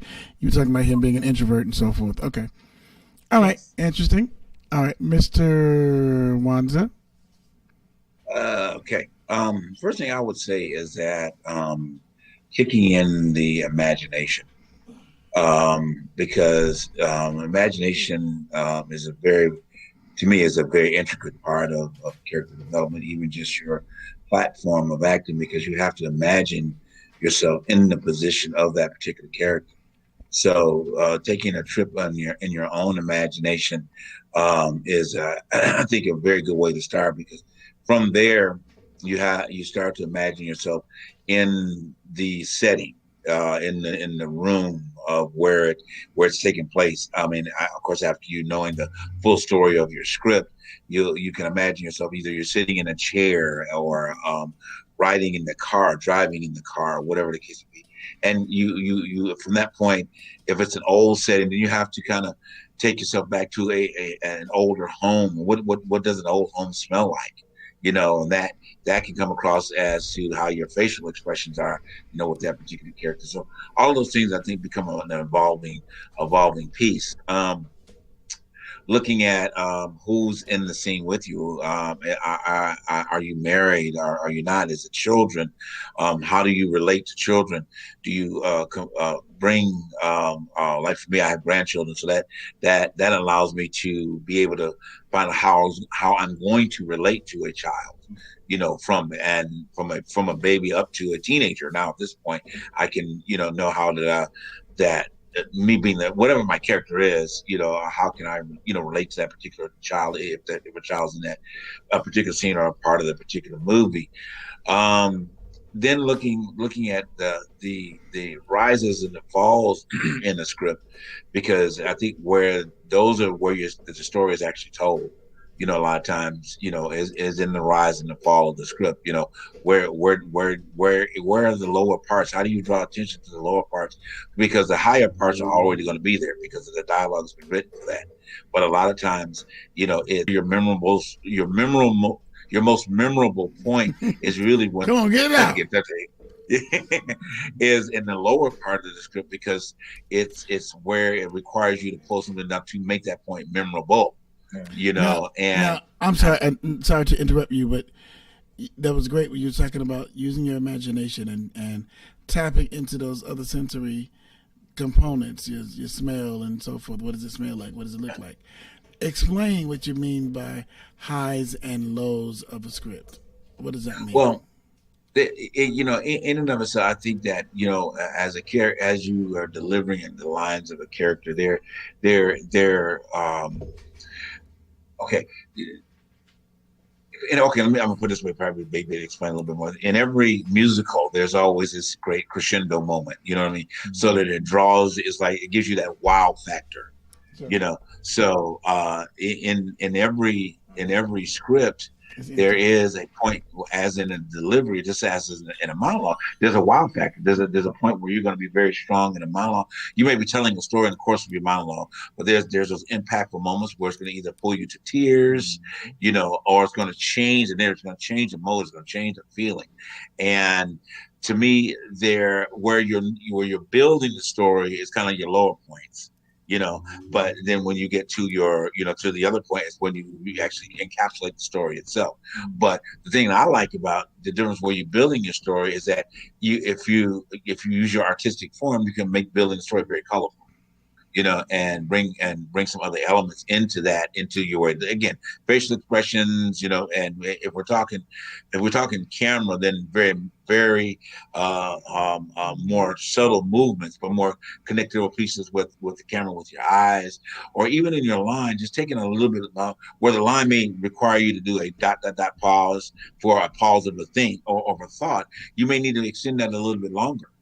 To really draw the audience in, because of either the last word that you said or the word that's preceding, so that you can create a shock factor almost, you know what I mean? So like, wow, didn't expect that, from that particular, so that's what I mean. Okay. And so using your imagination, tapping into the sensories and the highs and the lows. So in those low points, how does that help you prepare? Well, in preparing, because you have to, again, go to a certain place in your mind that you are, as I said, making those low points become very colorful, and making them very colorful is, what was this character doing? I mean, what was this character? I mean, again, what was the movements of the character? Oh, is he old? Is he young? Is he drunk? Is he, and all those are the type of things. So those are all what I would consider colorful points, because at the end of the day, this is what brings the character out. So he may be colorful because it illuminates. Okay, if he's a drunk, the colorful part is making how drunk is he? You know what I mean? Is he slightly intoxicated? Is he over intoxicated? Is he just enough to, as I said before, add that ... pause, or that afterthought? Where's he going in his drunkenness? Mm-hmm. The line may cut off the ... or dot, and then the ... in between. For those of you that understand script, what I'm referring to is that, so that in between moment, is his impact of a subtle drunk, or does he go to this extreme drunkenness, in that moment? How does he change, in that particular point in time. How can I carry you through that change? So my colorful moments, it may not be words, but it just certainly maybe my actions, Okay. and that pause that I spoke of, and either the staggering or the slip off a stool, and then if a person falls off a stool, then you're really going to assume that they're totally intoxicated, at that point, or he may stay at the bar and continue to have a conversation, but his repetitiveness in his words continues to repeat itself over and over and over and over again, till the bartender comes along and says, "Hey, can you talk about something else?" Or whatever, So those things. Mm-hmm. That required a mic change, huh? No, I'm just going back to my seat. Okay. And my mic, because I think I might have broken the mic before. At least let him tell it. I broke the mic. Okay. Can you hear me? You're a little lower than you were, but we can hear you though. All right. He gonna turn me up when he gets back down here. Oh, actually, I'm thinking we're picking you up on the other mic. You think so? Yeah, because you got more of a room sound, so we're actually picking you up on the other mic. Yours is not. So he didn't turn my mic off, huh? Yeah. I guess he needed to because he was fixing the mic stand, so he turned it off. Okay, that's what's up. And so, have you guys ever had to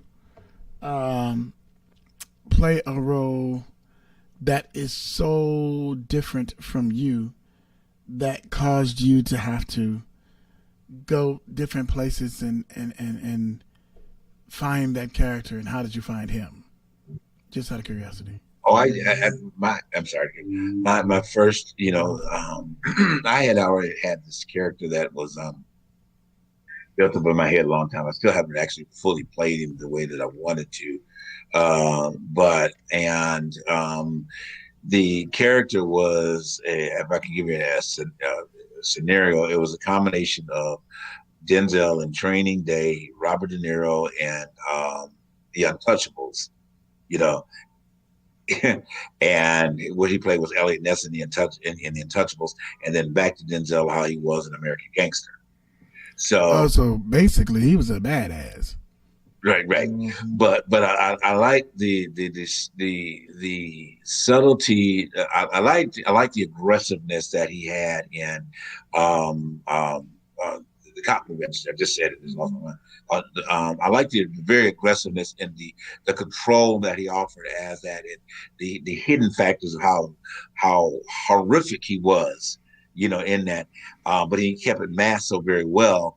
And then I love how Robert De Niro was just so eloquent with his words and being the ruthless tyrant that Al Capone was, to the point that one of my favorite scenes in that particular movie, which is a horrible scene, but I love his monologue where he's walking around the table and he's about to assassinate one of his lead men, his lead henchman, but he walks around the table and it's just his you could see his cunningness and his nastiness, but it was so eloquently put out there. It's like you had to love him, But I guess I want to get from you though, how did you prepare for him? Well, okay, no, but when to answer your question, so I love those characters so much, so I kind of combined all those to get those particular individuals together. So, those characters. So you pulled from those individuals to create your own character that was similar to it. Somewhat similar, yeah. Okay. Well, like one of the greats, we talked about it on one of our shows. One of the greats always is that Meryl Streep says everybody steals, and everybody steals it. And the fact is, you never know where a person pulls a character from because it may be something from someone else, but they put their own spin on it. Number one point, like she mentioned about when she first mentioned that they were interviewing her after she did Devil Wears Prada, which is one of my all-time favorite movies by her. Mine too. And the one thing is that they asked her, how did you come up with just the subtlety of the voice and just the control and the command of the whisper of the voice? And when she answered, it was like, wow, I would have never ever thought that. But she actually took it from Clint Eastwood. Mm. You know, and how he, you know, he and all of his movies, he's like, you know, just the real, you know, just that, you know,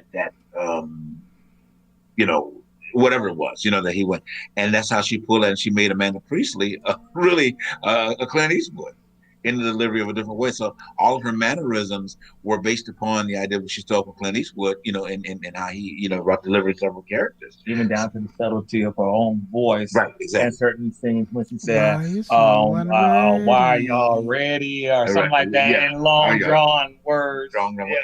And then coming up, which was not even a part of the script, when they were filming, and then she said, just in the moment when she dismisses her, she says, "That's all." You know, and that's that's one of her most telltale lines from that film. It is. They got memes about it and everything. I mean, it's just like, what could you say after that? You know what I'm saying? It's like that's it. You know. So, but that wasn't even in the script.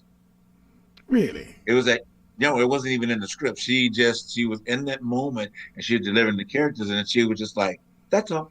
And the director says is that they just stopped. They're like, "Damn, you know, okay, you know." Like, you still standing there? The script, you know, there's a script supervisor was like, that wasn't there, but damn, you know, it's like she just made a cinema moment, you know. I mean, at that particular point in time, you know, and just went with it, and just knew it wasn't a part of the script, but yet she just threw it in there because it was like that was it, because of all of the way the characters were going, you know, the lines were going forward, and she thought, how could I end this? Because it ended, but how could I really end this? And it was like, wow, it's like, that's all. You know, so anyway, you're dismissed. Exactly. You know, at the end of the day. But yeah, and like I say, it was a I was able to do it somewhat, and then the film that I was doing it for, which anyway, that's another story. The director said, "Wow, that was really interesting what you did." And he did ask me. He said, where did you pull from that from?" And I told him, you know. And what I did is I just kept this look the whole time, but then I was so forceful about the lines that I maintained that as I said, that Robert De Niro and Denzel, between those two combinations, between when an Untouchable, again, Elliot Ness with Robert De Niro, and then Denzel and not Train Day that part, but American Gangster. Because the one that I loved about the character in American Gangster is that he really didn't show which was so great about it, is that the anger was just so straight. You know what I mean?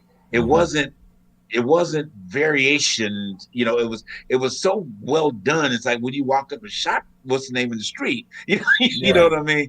It was just like he just stayed right here. And so it was like you could see the cunningness and the deviousness and, you know, everything, but it didn't change. You know what I mean? He didn't change. He didn't like, oh wow, I shot him. You know what I'm saying? It's like bam. You know, and just like, just matter of fact. You're just a matter of fact, like you said earlier in the conversation, you're like, wait, he dead. What else is to worry about? You know? And it was so great to see, and not great to see that, but how he delivered that, and came back and sat down and just delivered orders in that same mode. Yeah. You know what I mean? I mean, because it's just par for the course. Huh? In his mind, it's just par for the course. Par for the course, exactly. So, anyway, to answer your question, that's where I consider myself looking at, you know. So you missed some of it. You heard me talk about Dylan's style. JB was saying that one of the ways that he prepares for a character is they both similarly said things like establishing the rhythm of that character and establishing the different mannerisms and such. But JB was talking about using his imagination, allowing imagination to fuel where it's going. And then you can, as a result of once you figure out, imagine what that character is doing, then you can find references. And so he spoke of the character that he was playing. That's what's up. Now, my question, the same question to you, is how do you prepare for a role, sir? Uh,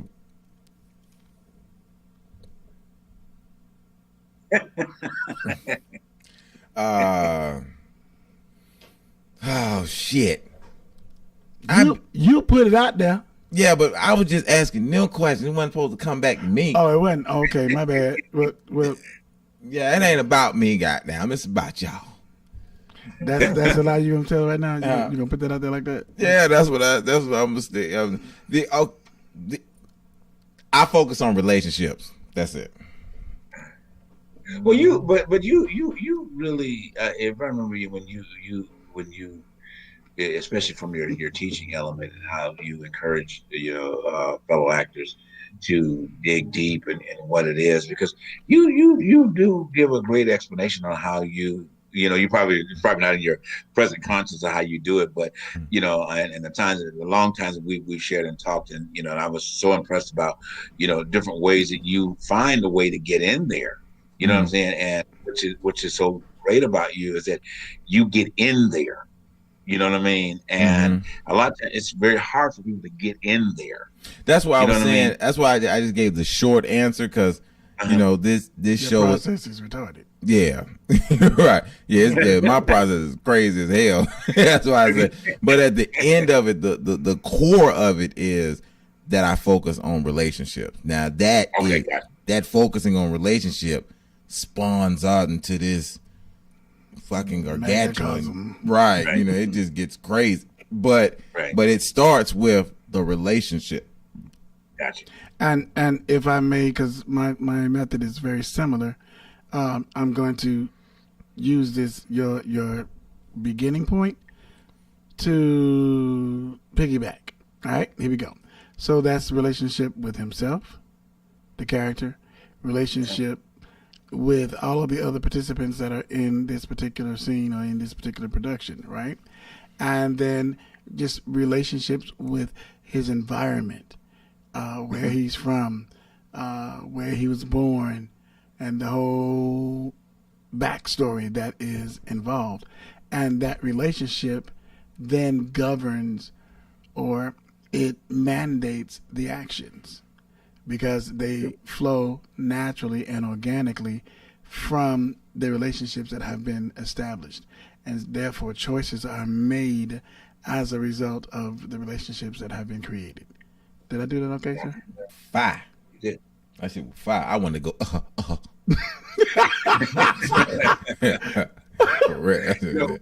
One point I wanted to bring out real quick, and move on to your next question. I remember when I was in taking acting classes at the Alliance Theater there in Atlanta, and I remember I was given a script, and I really didn't know. I'd seen the movie, but I didn't really kind of correlate the idea of who this character was. And so I was given the script, and my scene partner, we were going to do, we went and learn the lines and whatever. And when I took a total different spin on what the character was about, and my acting, she said, that was absolutely brilliant. The choice you made. I've never seen anybody. I've seen people do this character over and over again. Never seen anybody do it like you did. And what it was a scene we were given from the movie Tootsie with Dustin Hoffman. But it was a scene where he was trying to sell the worst play that was ever made, or whatever, to this agent. And my spin on the way the movie went with it was totally different from what my spin. When it was brought to me, I went into this. I just saw the character doing this historical laugh, And so when in my first line, I just broke out in this hysterical laugh, and I presented like, you bringing me this piece of whatever the lines were, and I just went through this whole laughing process that the whole room started laughing with me. So it became more of those infectious moments. You pull everybody into the whole idea. We finished the scene, and she was like, "Hey, that was," nobody's ever put any, in a spin on it like that, So I guess in some cases that, you take a character somewhere else that never was even written, and make a cinema moment, or just even, in a class, just make a moment for them, which is great, Love those moments. Yeah, I just want to throw that out there. And I have to. I'd like to say this to that even the Meryl Streep example that you gave, many times people don't know what they want or need until you give it to them. That's true. That's true. That's how I feel about women. Like, they don't even know until I give it to them. Sir. Wrong one. All right, sorry. Too much. Cheer out. But no, but the choices you make as an actor, really, if you really feel strongly about those choices, go for it. And so then the director or writer will tell you that works or that doesn't work. But sometimes once you have developed your story, your relationships, and used your imagination while delving deeply and analyzing the script and so forth, that mindset of that individual may be completely different from what everybody else may see. And so if you do something as kooky as JB did, bust out laughing in the place where it's not necessarily funny or been presented that way before, it's like, whoa, that was really delightful. I didn't realize that I could enjoy this moment in that manner. I say this all the time. Ricky Smiley actually helped to shape my world as relates to homegoing services or funerals and so forth. Ricky Smiley? Yeah, Ricky Smiley. We're both from Birmingham, and we were at a homegoing service of a mutual friend. And I had to sing, and he actually was playing. And so then, and he's fine with it. So he followed me and everything. I told him F, and he was there. But when he got up to share stories, right? He talked about some funny, good times that he and the mutual friend that we had shared, right? And everybody was laughing, and it lightened the situation. A lot of times people get up and say, I remember Bertha. She was such a nice woman. I remember she had these apple pies. You know what I'm saying? Well, that may be true. Bertha had these apple pies, and they were so good. I'm gonna miss some apple pies, Bertha. No, on the other hand, he took it and told some funny stories, right? So what I'm saying is that may not have been expected back then, and that was a choice that he chose to present that helped to lighten the atmosphere of the service. What does it have to do with acting? The same thing. You don't expect that type of presentation. You don't expect that type of choice. But when you give them something that they weren't expecting, like, oh, sure, and it makes them think, maybe I do want this. Right. Okay, that's it. Gotcha. Yeah. Well, everybody looking at me and shit. You got the list. Oh, okay. Well, I'm okay, because I'm gonna go to this next question, but I do want to say that, and this is maybe something that we need to do a future show about, is exactly what is the work, because I don't think a lot of actors truly understand the work. Oh, you know what I mean? No, I've arrived. Yes, I've done the work. You're there. I'm there. I was I just was on set yesterday with Oprah. No, you did say about bringing the work. I do want to mention this. If it's okay. And you mentioned about doing the work, and it just sparked something in me. And of course, we are in the world of mourning. If that is a correct word, I say more celebration of life of Chadwick Boseman, and what he committed to the industry and holding fast to leaving a legacy of what he thought that would be inspiring to the African American community, in his own right. And I did a post on it, my personal post, because I will pay homage to him out of the hundreds of people, but to having that personal experience with him, you know. And I think I shared with each of you guys about what he did for me on 42, and he really went the mile for me on 42 in terms of speaking to the director on my behalf, to where a correlation of the scene that we were shooting in together, where I didn't have the lines, but someone else did. But he felt it was so appropriate for me to have the line, and not the other gentleman, that he went to the director and said, you know what, JB needs to have this line because he's right here with me. I'm coming out of the door. This makes more sense rather than having the line all the way to the guy over there by the bus. Okay, which was the bus driver who actually had the line. He went on this report, blah, blah, blah. But it was so to the point that I wasn't able to pick up the line, but he went to the battle because the guy was already on the contract.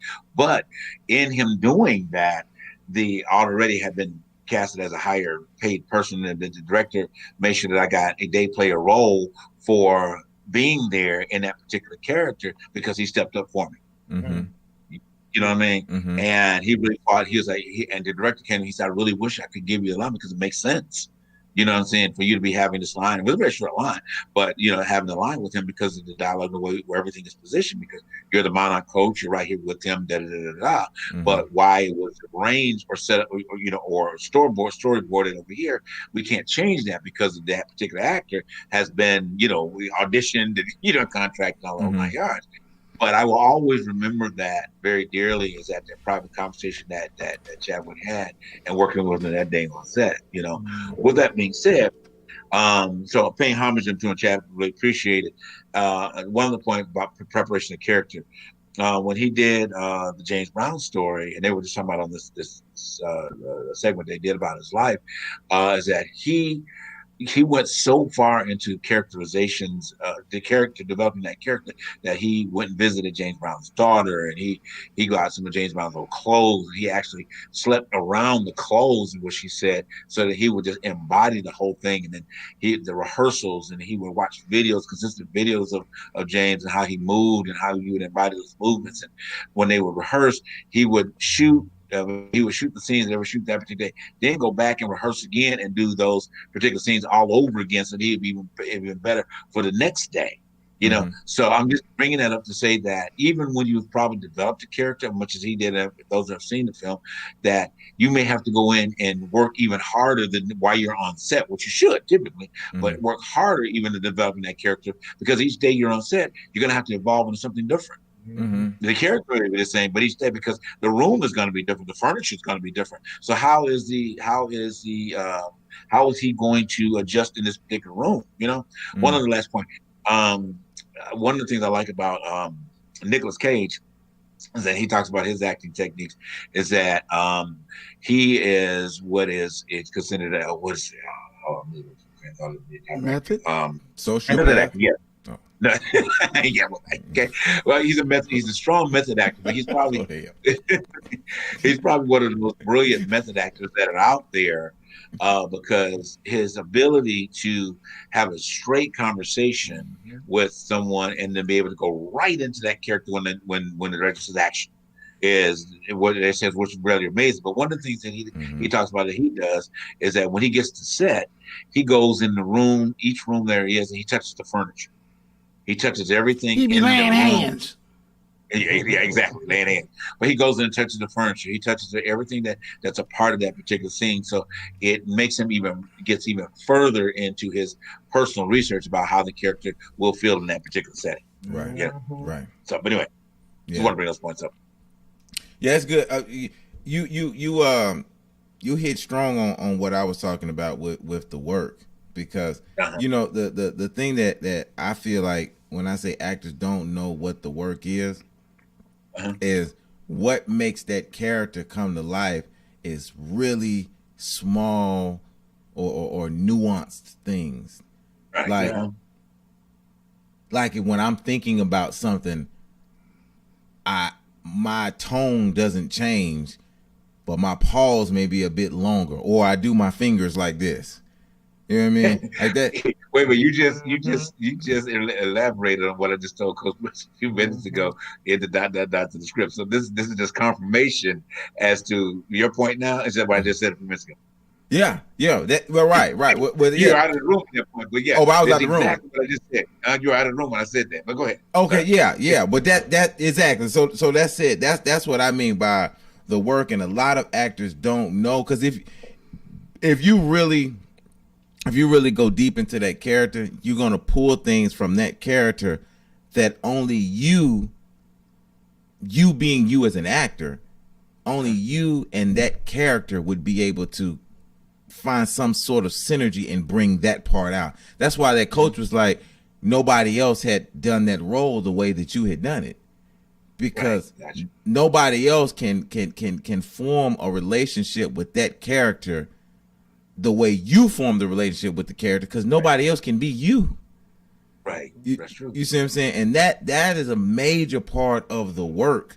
And there's some, and like you said, that's essentially method acting. You know what I mean? Because you get so deep into it that nobody else can do that role the way that you could do that. Not to say that somebody else can't do it, there was a role as well as you, but nobody else can do it the way that you do it. And you use your word too, form the relationship. Exactly. Here's a question real quick, and you going on with your point, is that now, as far as the bringing scripts to or developing scripts for students in class or actors in class, do you think actors make a mistake because it said you pull a script from a TV show or whatever, and they've seen this TV show? Do you think they make a huge mistake trying to play the character the same way that actor did? Absolutely. Yes. And I hate when coaches get on people and they use the way the actor did it as an example of the way it should be done. That irritates the shit out of me. No, it didn't, because you're still full of it.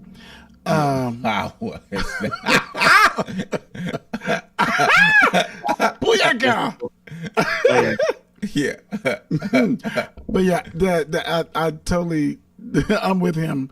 I agree with him in that every character, and you just said it, the relationship that a person has with that particular scene. I had one of my students who was doing the pivotal scene in Will Smith's Fresh Prince. I knew you were going to go there. For some strange reason, I knew you were going to go to that scene. Keep going. That's because we both from Alabama. That's what it is, sir.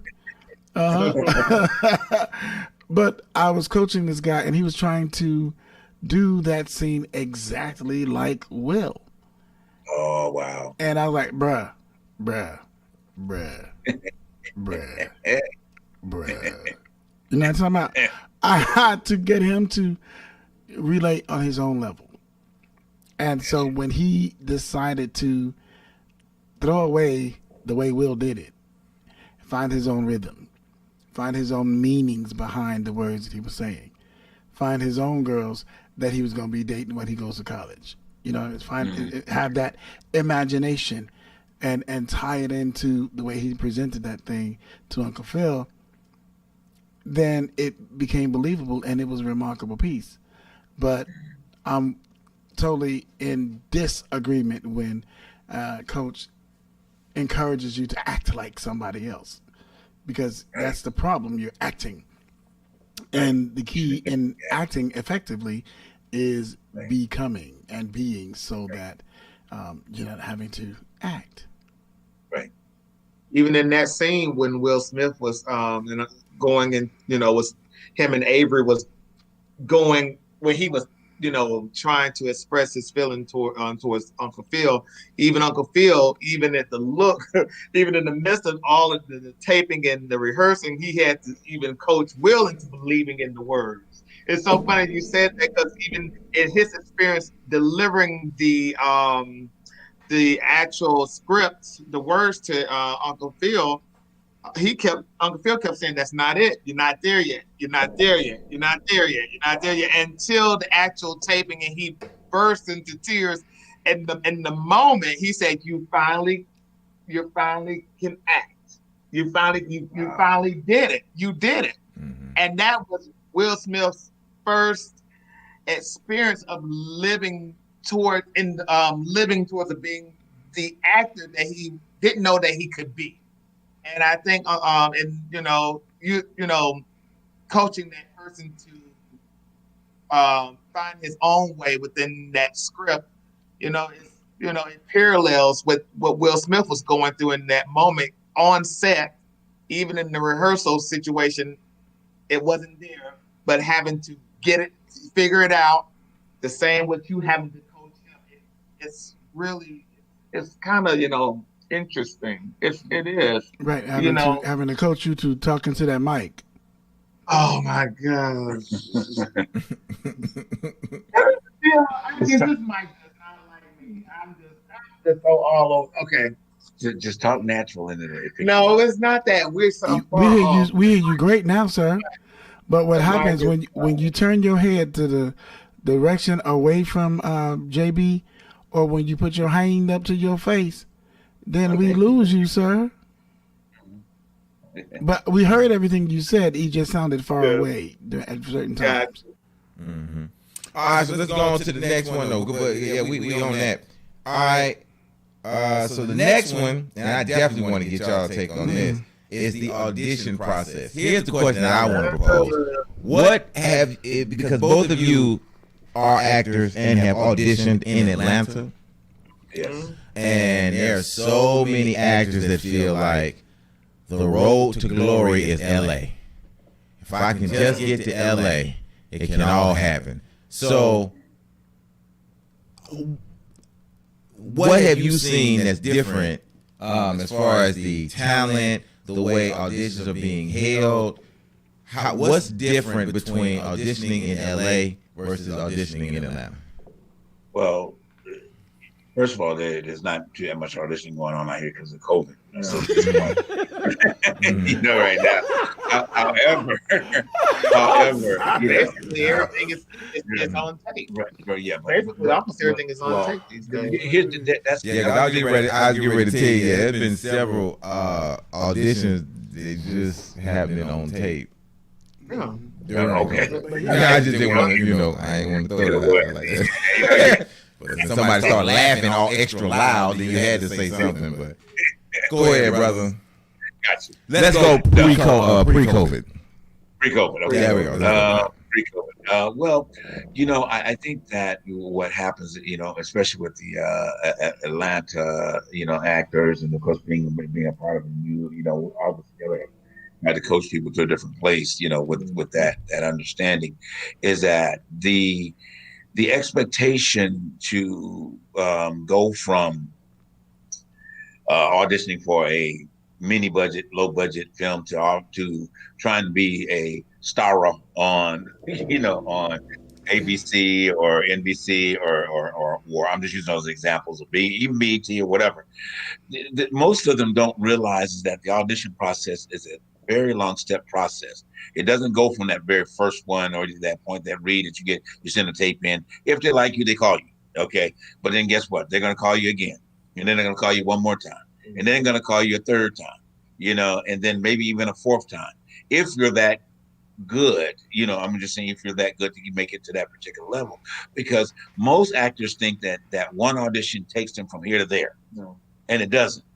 Now you may get the day player role, you know what I mean? But rest assured, the supporting role is not going to come from one audition, and probably five. I'm going to give you a prime example. One of my good buddies, Ron Rico, we were talking one day, and then what was the audition process? I think before he got Survivor's Remorse, he went through 7 auditions before he got the role on Survivor's Remorse. So, and meaning mainstream, or what we consider mainstream roles. And every role that he has ever had or auditioned for that has been quote unquote mainstream role, the audition process is not just the one and you got it. You know what I mean? It's always a layer of auditions before you get there, because 9 times out of 10, you're going to get the casting director first. Then you're going to get probably another casting director to get compared to that. Then they're going to pass you on to the producer. Then you're going to have to see what the producer says. Another producer comes in if they like you. Then they're going to finally get you to the director. Then they're going to have you the director, producer, and everybody else in the room at the same time to see if you're going to deliver the character any different, especially with face-to-face. You're going to have all these people in line. So, to say to an actor, yes, get those roles, do the auditions, but be realistic in your expectations. Be realistic in terms of where you're wanting to go in terms of hopefully getting a larger role. Because larger roles just don't go from here to there unless you just have a specific look, and whatever. And the likely chances of that are very small, because what happens even with that is that, here's another example. What's the name? One of my favorite musicals, Hairspray. Mickey Brodsky. She did a series of auditions. She landed the role, but she did like four or five auditions. But her first audition carried her to the other four because she had the look. She was chubby like they wanted her to look. That meant she could sing and she could dance as a chubby girl. So, and she mirrored what they had on Broadway. So she gave the Broadway look. So that propelled her into a different point. So she went through all of the name, the whole 9 yards, and got the role, Now, getting the role was great. But after the role was done, the lights went out, cameras were done, everybody packed up and went on. She became nobody. Okay? She literally became nobody. She went back to having, after, I think she only made like, which everybody would be happy. I think she probably made about 50,000, 55, 60,000, and then where she got Queen Latifah, John Travolta, they're making, millions, for being there. But she wasn't a star at that time, she was an up and coming person. So she ended up going back to sweeping floors at a hair salon out somewhere out here in LA, So I would encourage people, with the audition process, follow the shorts. Hey, get with Coach West, and if they're that type of person, get right there in Atlanta and let them bring out the best in you, and then hopefully that you will get that day player role, because 9 times they're not auditioning for anything too much out of Atlanta for a day player role. They don't. They send everybody. That's why all of the actors still live out in LA, in whole 9 yards. And then whatever, because they've had their streamlines of auditions and they know people out here and they know the casting directors and they know all these type of things. They've worked this system. They've probably been through every acting class out here. Number one thing is they always work. They stay in acting classes out here. One thing they do. They constantly in acting classes. It is. They'll wait at the extra table an hour, hypothetically speaking, to go to an acting class, so they can constantly perfect their. You mean the stars go to class? Stars go to class, but I'm talking even the quote unquote the novice actors, the one that's trying to get started, to become a star. They consistently put in the work. Which we've experienced all of us together, have experienced in Atlanta, that folks don't want to do the work. They don't want to do the pre-work to even get the script to do the work. Mm-hmm. And the prerequisites is to go in somebody's acting class, and not the casting couch. Yeah, well, some people think I can have too, but anyway, but you can always tell the casting couch right actors from the real actors. But the same formula still in every movie that they do. Now, why'd you bring up TPS? It's not TPS. I'm talking about the actors. You can all the same face, the same body, the same character.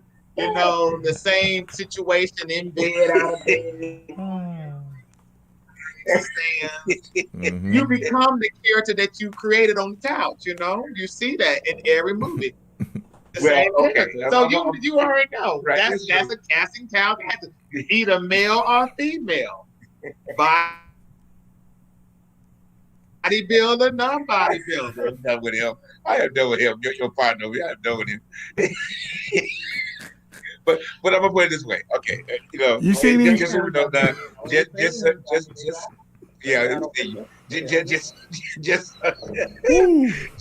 hypothetically, if you ever want to work at TPS, just plan on not wearing the shirt to your audition. Okay, I'm leaving it at that. Or you have to work for TPS. I'm just telling you. All right. The opinions expressed in this.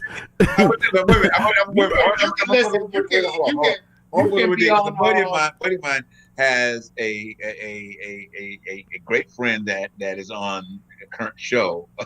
He had me laughing at that. He's gonna be on the show on one of our interviews. But he has a good friend, actually his cousin, that works as one of the actors on Tyler's show, The Oval. And I won't point them out, right. But she said that I'm gonna try to set up an audition for you, to get in front of his casting director, whatever. But she told him, she said, wear the tightest shirt possible. And that's you can be on America's Got Talent, and next thing you know, you're trying to shut down Magic City because you was once Magic City. I mean, you got grabbed by the balls in front of everybody at the party because I didn't want to open that agent. That agent knew otherwise, but your wife didn't know the agent knew. Hey, I didn't call no names. It's out there. It's out there. The agent grabbed you by the knuckles in front of everybody at the party. Your wife saw it and you got embarrassed and you wanted to call sexual harassment because you started on a casting couch. It is what it is.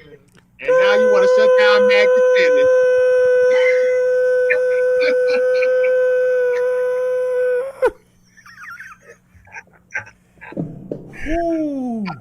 Okay. Yeah. You had another question, sir? Oh shit. Oh. Is it time for the benediction? Boy. All right. That church boy from Alabama, so. They call him D for a reason, boy. Yeah, damn. All right. I used to like Terry Crew. And you know. Where did Terry Crews come from? The opinions shared are not necessary. Right. Hey, you know what though? He was just he was in the news here recently for saying something. Oh yeah. Well, what did he do? Huh? He's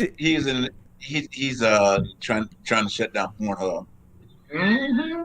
Is that what he's trying to do? Are you serious? Yeah, he's trying to shut down Pornhub. How you gonna shut down Pornhub? Hold up. Because he was once a Pornhub. What a Vaseline. First off, I don't understand how you gonna boycott Pornhub when you got caught up having a porn addiction your damn self. Right.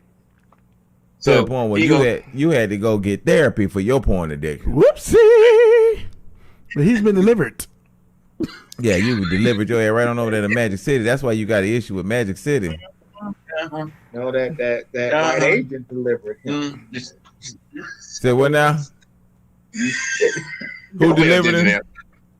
That agent delivered him. Right. Oh.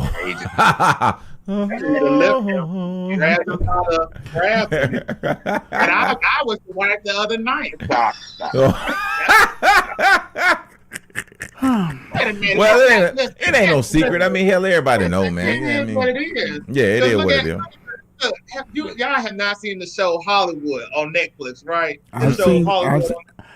I'm watching the series now. Mm. All right now. The truth behind the truth. Truth behind the truth. That was funny. Yeah. That was funny. Yeah, that was good. Instead of the unison and everything. Yeah, y'all need to have that as a caption. That was cool. That was good. All right, okay. So the last question is: what are your thoughts on improvisation? Explain that. Elaborate on that a little bit, because that's too broad. He got it. Oh, he got it? Yeah, he got it. Oh, okay. Go ahead, JB. I don't like improv. You know, I'm sorry. He said, "Go ahead, JB." Donna said, "I don't like improv."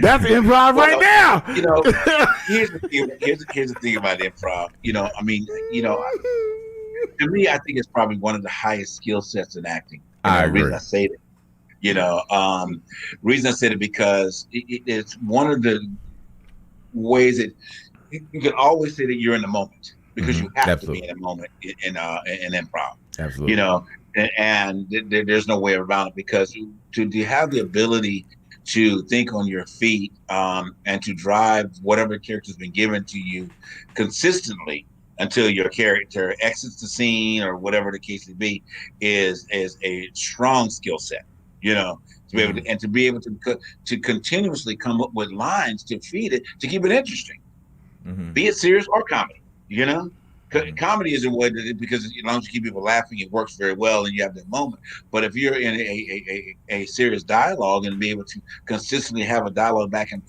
forth, whatever a person throws at you, you can find a way to come back. I mean, to me, that's brilliant. You know, at the end of the day.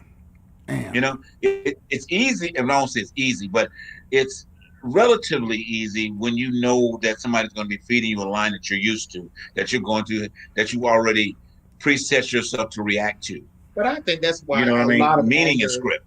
Hold on, I'm sorry. Meaning, I'll let you take one. But meaning and script wise, you kind of preset your idea because you've read the script. You know what you can almost know what you're going to respond to typically because you know the other person's lines. Typically, if you read your script properly, you know at the end of the day. Right. Whereas in improv, somebody's going to throw you something way off the base, and you to be able to pull it in and come up with that idea is like, I mean, masterful. You know, right. That's why I like. But go ahead. But you know, that's why and a lot of stage actors rather stay on the stage and do movies, and I think that's where comedians flourish because on a live set of comedians, you know, Whoopi Goldberg and all those people are good at doing this type of stuff because that's how comedy is built on improv. It's built on throwing people off their rocker and saying things off the cuff.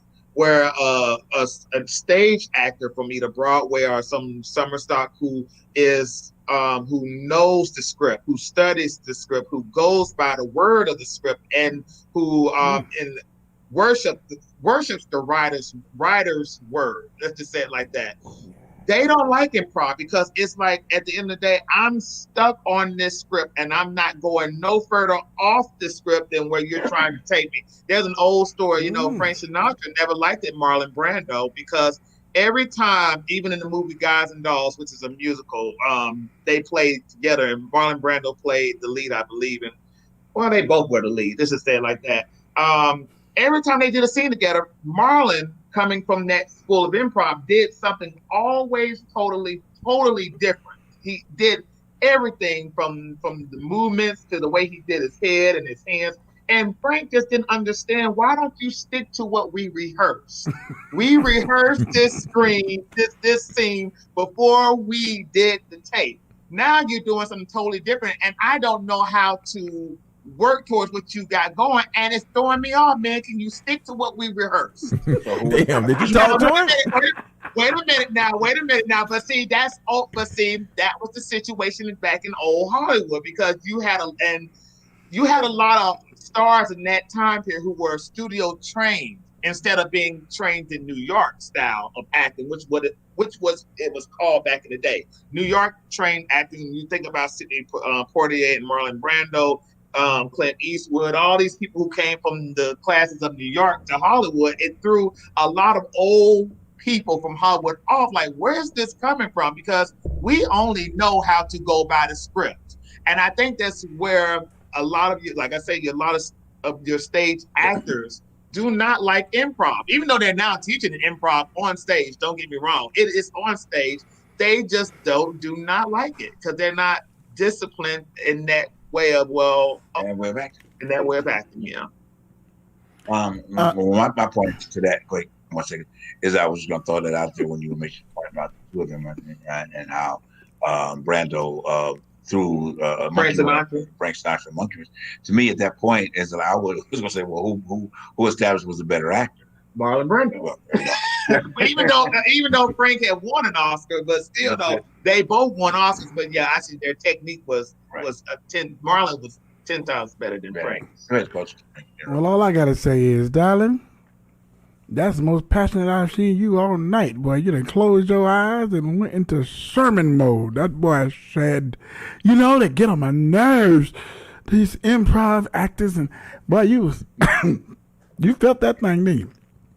Bless your heart. I just wanted to point that out. I understand from both of your perspectives.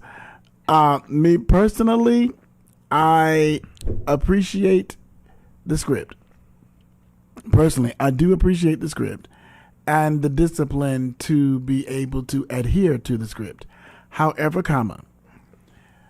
after you've done the work and you know the story, if someone does decide to sway from the script for whatever reason, be that they not know their lines or they get caught or anything could happen, then improv sometimes is necessary because sometimes you're on stage and something unexpected may happen while you're on stage, especially I'm speaking of, and you got to figure out what the hell to do. I was on a, are you ready? A Tyler Perry play. And while we were at... Shirt on, shirt. Huh? Yeah, Yes. Yes. Trust me, if I take my shirt off, we shutting the whole thing down. I said that, but anyway. Yeah, it's all right. But no. But what happened is a fixture fell off the wall. And so you had to use that moment to improv it in order to address what happened, because it's just not like, and you're going to act like nothing did happen and you're at home. You understand what I'm saying? And then you have to figure out how to clean it up. So it pays to know the script and be disciplined to understand it and know it. And I don't know about worshiping the script, but I do understand where you're coming from. Get it to that point where it's so deeply ingrained. However, it should be so deeply ingrained that you know it well. But if improv is necessary, that you're able to delve into it. So I personally, I love that skill set. I actually joined an improv troupe for the sake of developing my improv skills. Mm-hmm. Wonderful. Mm-hmm. I have a little quick story. I guess wrap it up for the start. We bringing up TPS. I remember I was way back. I was doing You took your shirt off? Background. No. Oh. No. I was doing a background role on that show. That one with the diner. It was like way the very first scene. And the young lady that was in the scene, she was playing one of the person's girlfriend. And she was exiting. Her point was that she was to finish her line, exit the scene. Well, prior to her lines is that there's a scene where this other girl comes, she throws water on the character's face, and so before there was too much water on the floor, okay, and they didn't clean it up properly, for this other girl to exit the room, right? Oh, so she was finished her line, and she sat stage and stuff like that. And she slips. And it was probably, one of those moments that you said the most brilliant moment, and especially even literally not falling, but falling into the point of having an improv, and the whole set fell into improv in that moment. I think everybody was brilliant at that moment, because what happens is that she walks out and she literally, she had these high heels up, she slips, and she didn't fall, she catches herself. And it was not part of it, wasn't, and she pulls herself up, she pulls her dress straight, and she does all the somatics that a person would do, and finish her lines and walked out the door. And everybody was like, it was like a pause moment, because it was not a part, it wasn't script, but everybody in the whole diner scene went, in that whole moment, and went with it. And they finished the whole scene, and and then Tyler called, called cut, and then everybody clapped, and he said, that will never be edited. This will be part of the show, whatever. So I'm witnessing a great moment of improv, and then having to be on literally almost off your feet, but on your feet. She did a brilliant job. I think everybody in the whole cast did a great job. Everybody in the dining was just dynamic for jumping into a moment of improv reactions, and the whole 9 yards. It was just great. So, but improv is coming, like you said earlier, Coach, with improv at any given moment. Having that skill, like you said, if the chandelier fell, you don't stand and look at it like, what do we do? You're like, oh my God, you react to it. And then you may have to add a line and react to it, at the end of the day. But anyway, I'm sorry. Go ahead. Go ahead. Bless your heart. I agree 100%. Well, yes. Now we've reached that time in the show. Yes. Time to say goodbye to all my Negro friends. I enjoyed having you all on the show. I tell you what, tell the people where they can find you, your email. I mean, not your email. I'm sorry, but your your platforms that you want, the URLs if you can't. Go for it. All right. Well, everybody, again, we are here from Truth Behind the Truth. As we started out earlier, our concept is to bring real conversation basically to humanity, helping them find their authenticity in that beauty of that conversation. And that's a wide range of conversations, confrontational, being right in your face, telling you about yourself, telling you to put your shirt on, going for an audition, whatever the case may be, in the process of that. but we are on every Saturday at 9 p.m. on Facebook Live and now YouTube Live every Saturday evening for your enjoyment.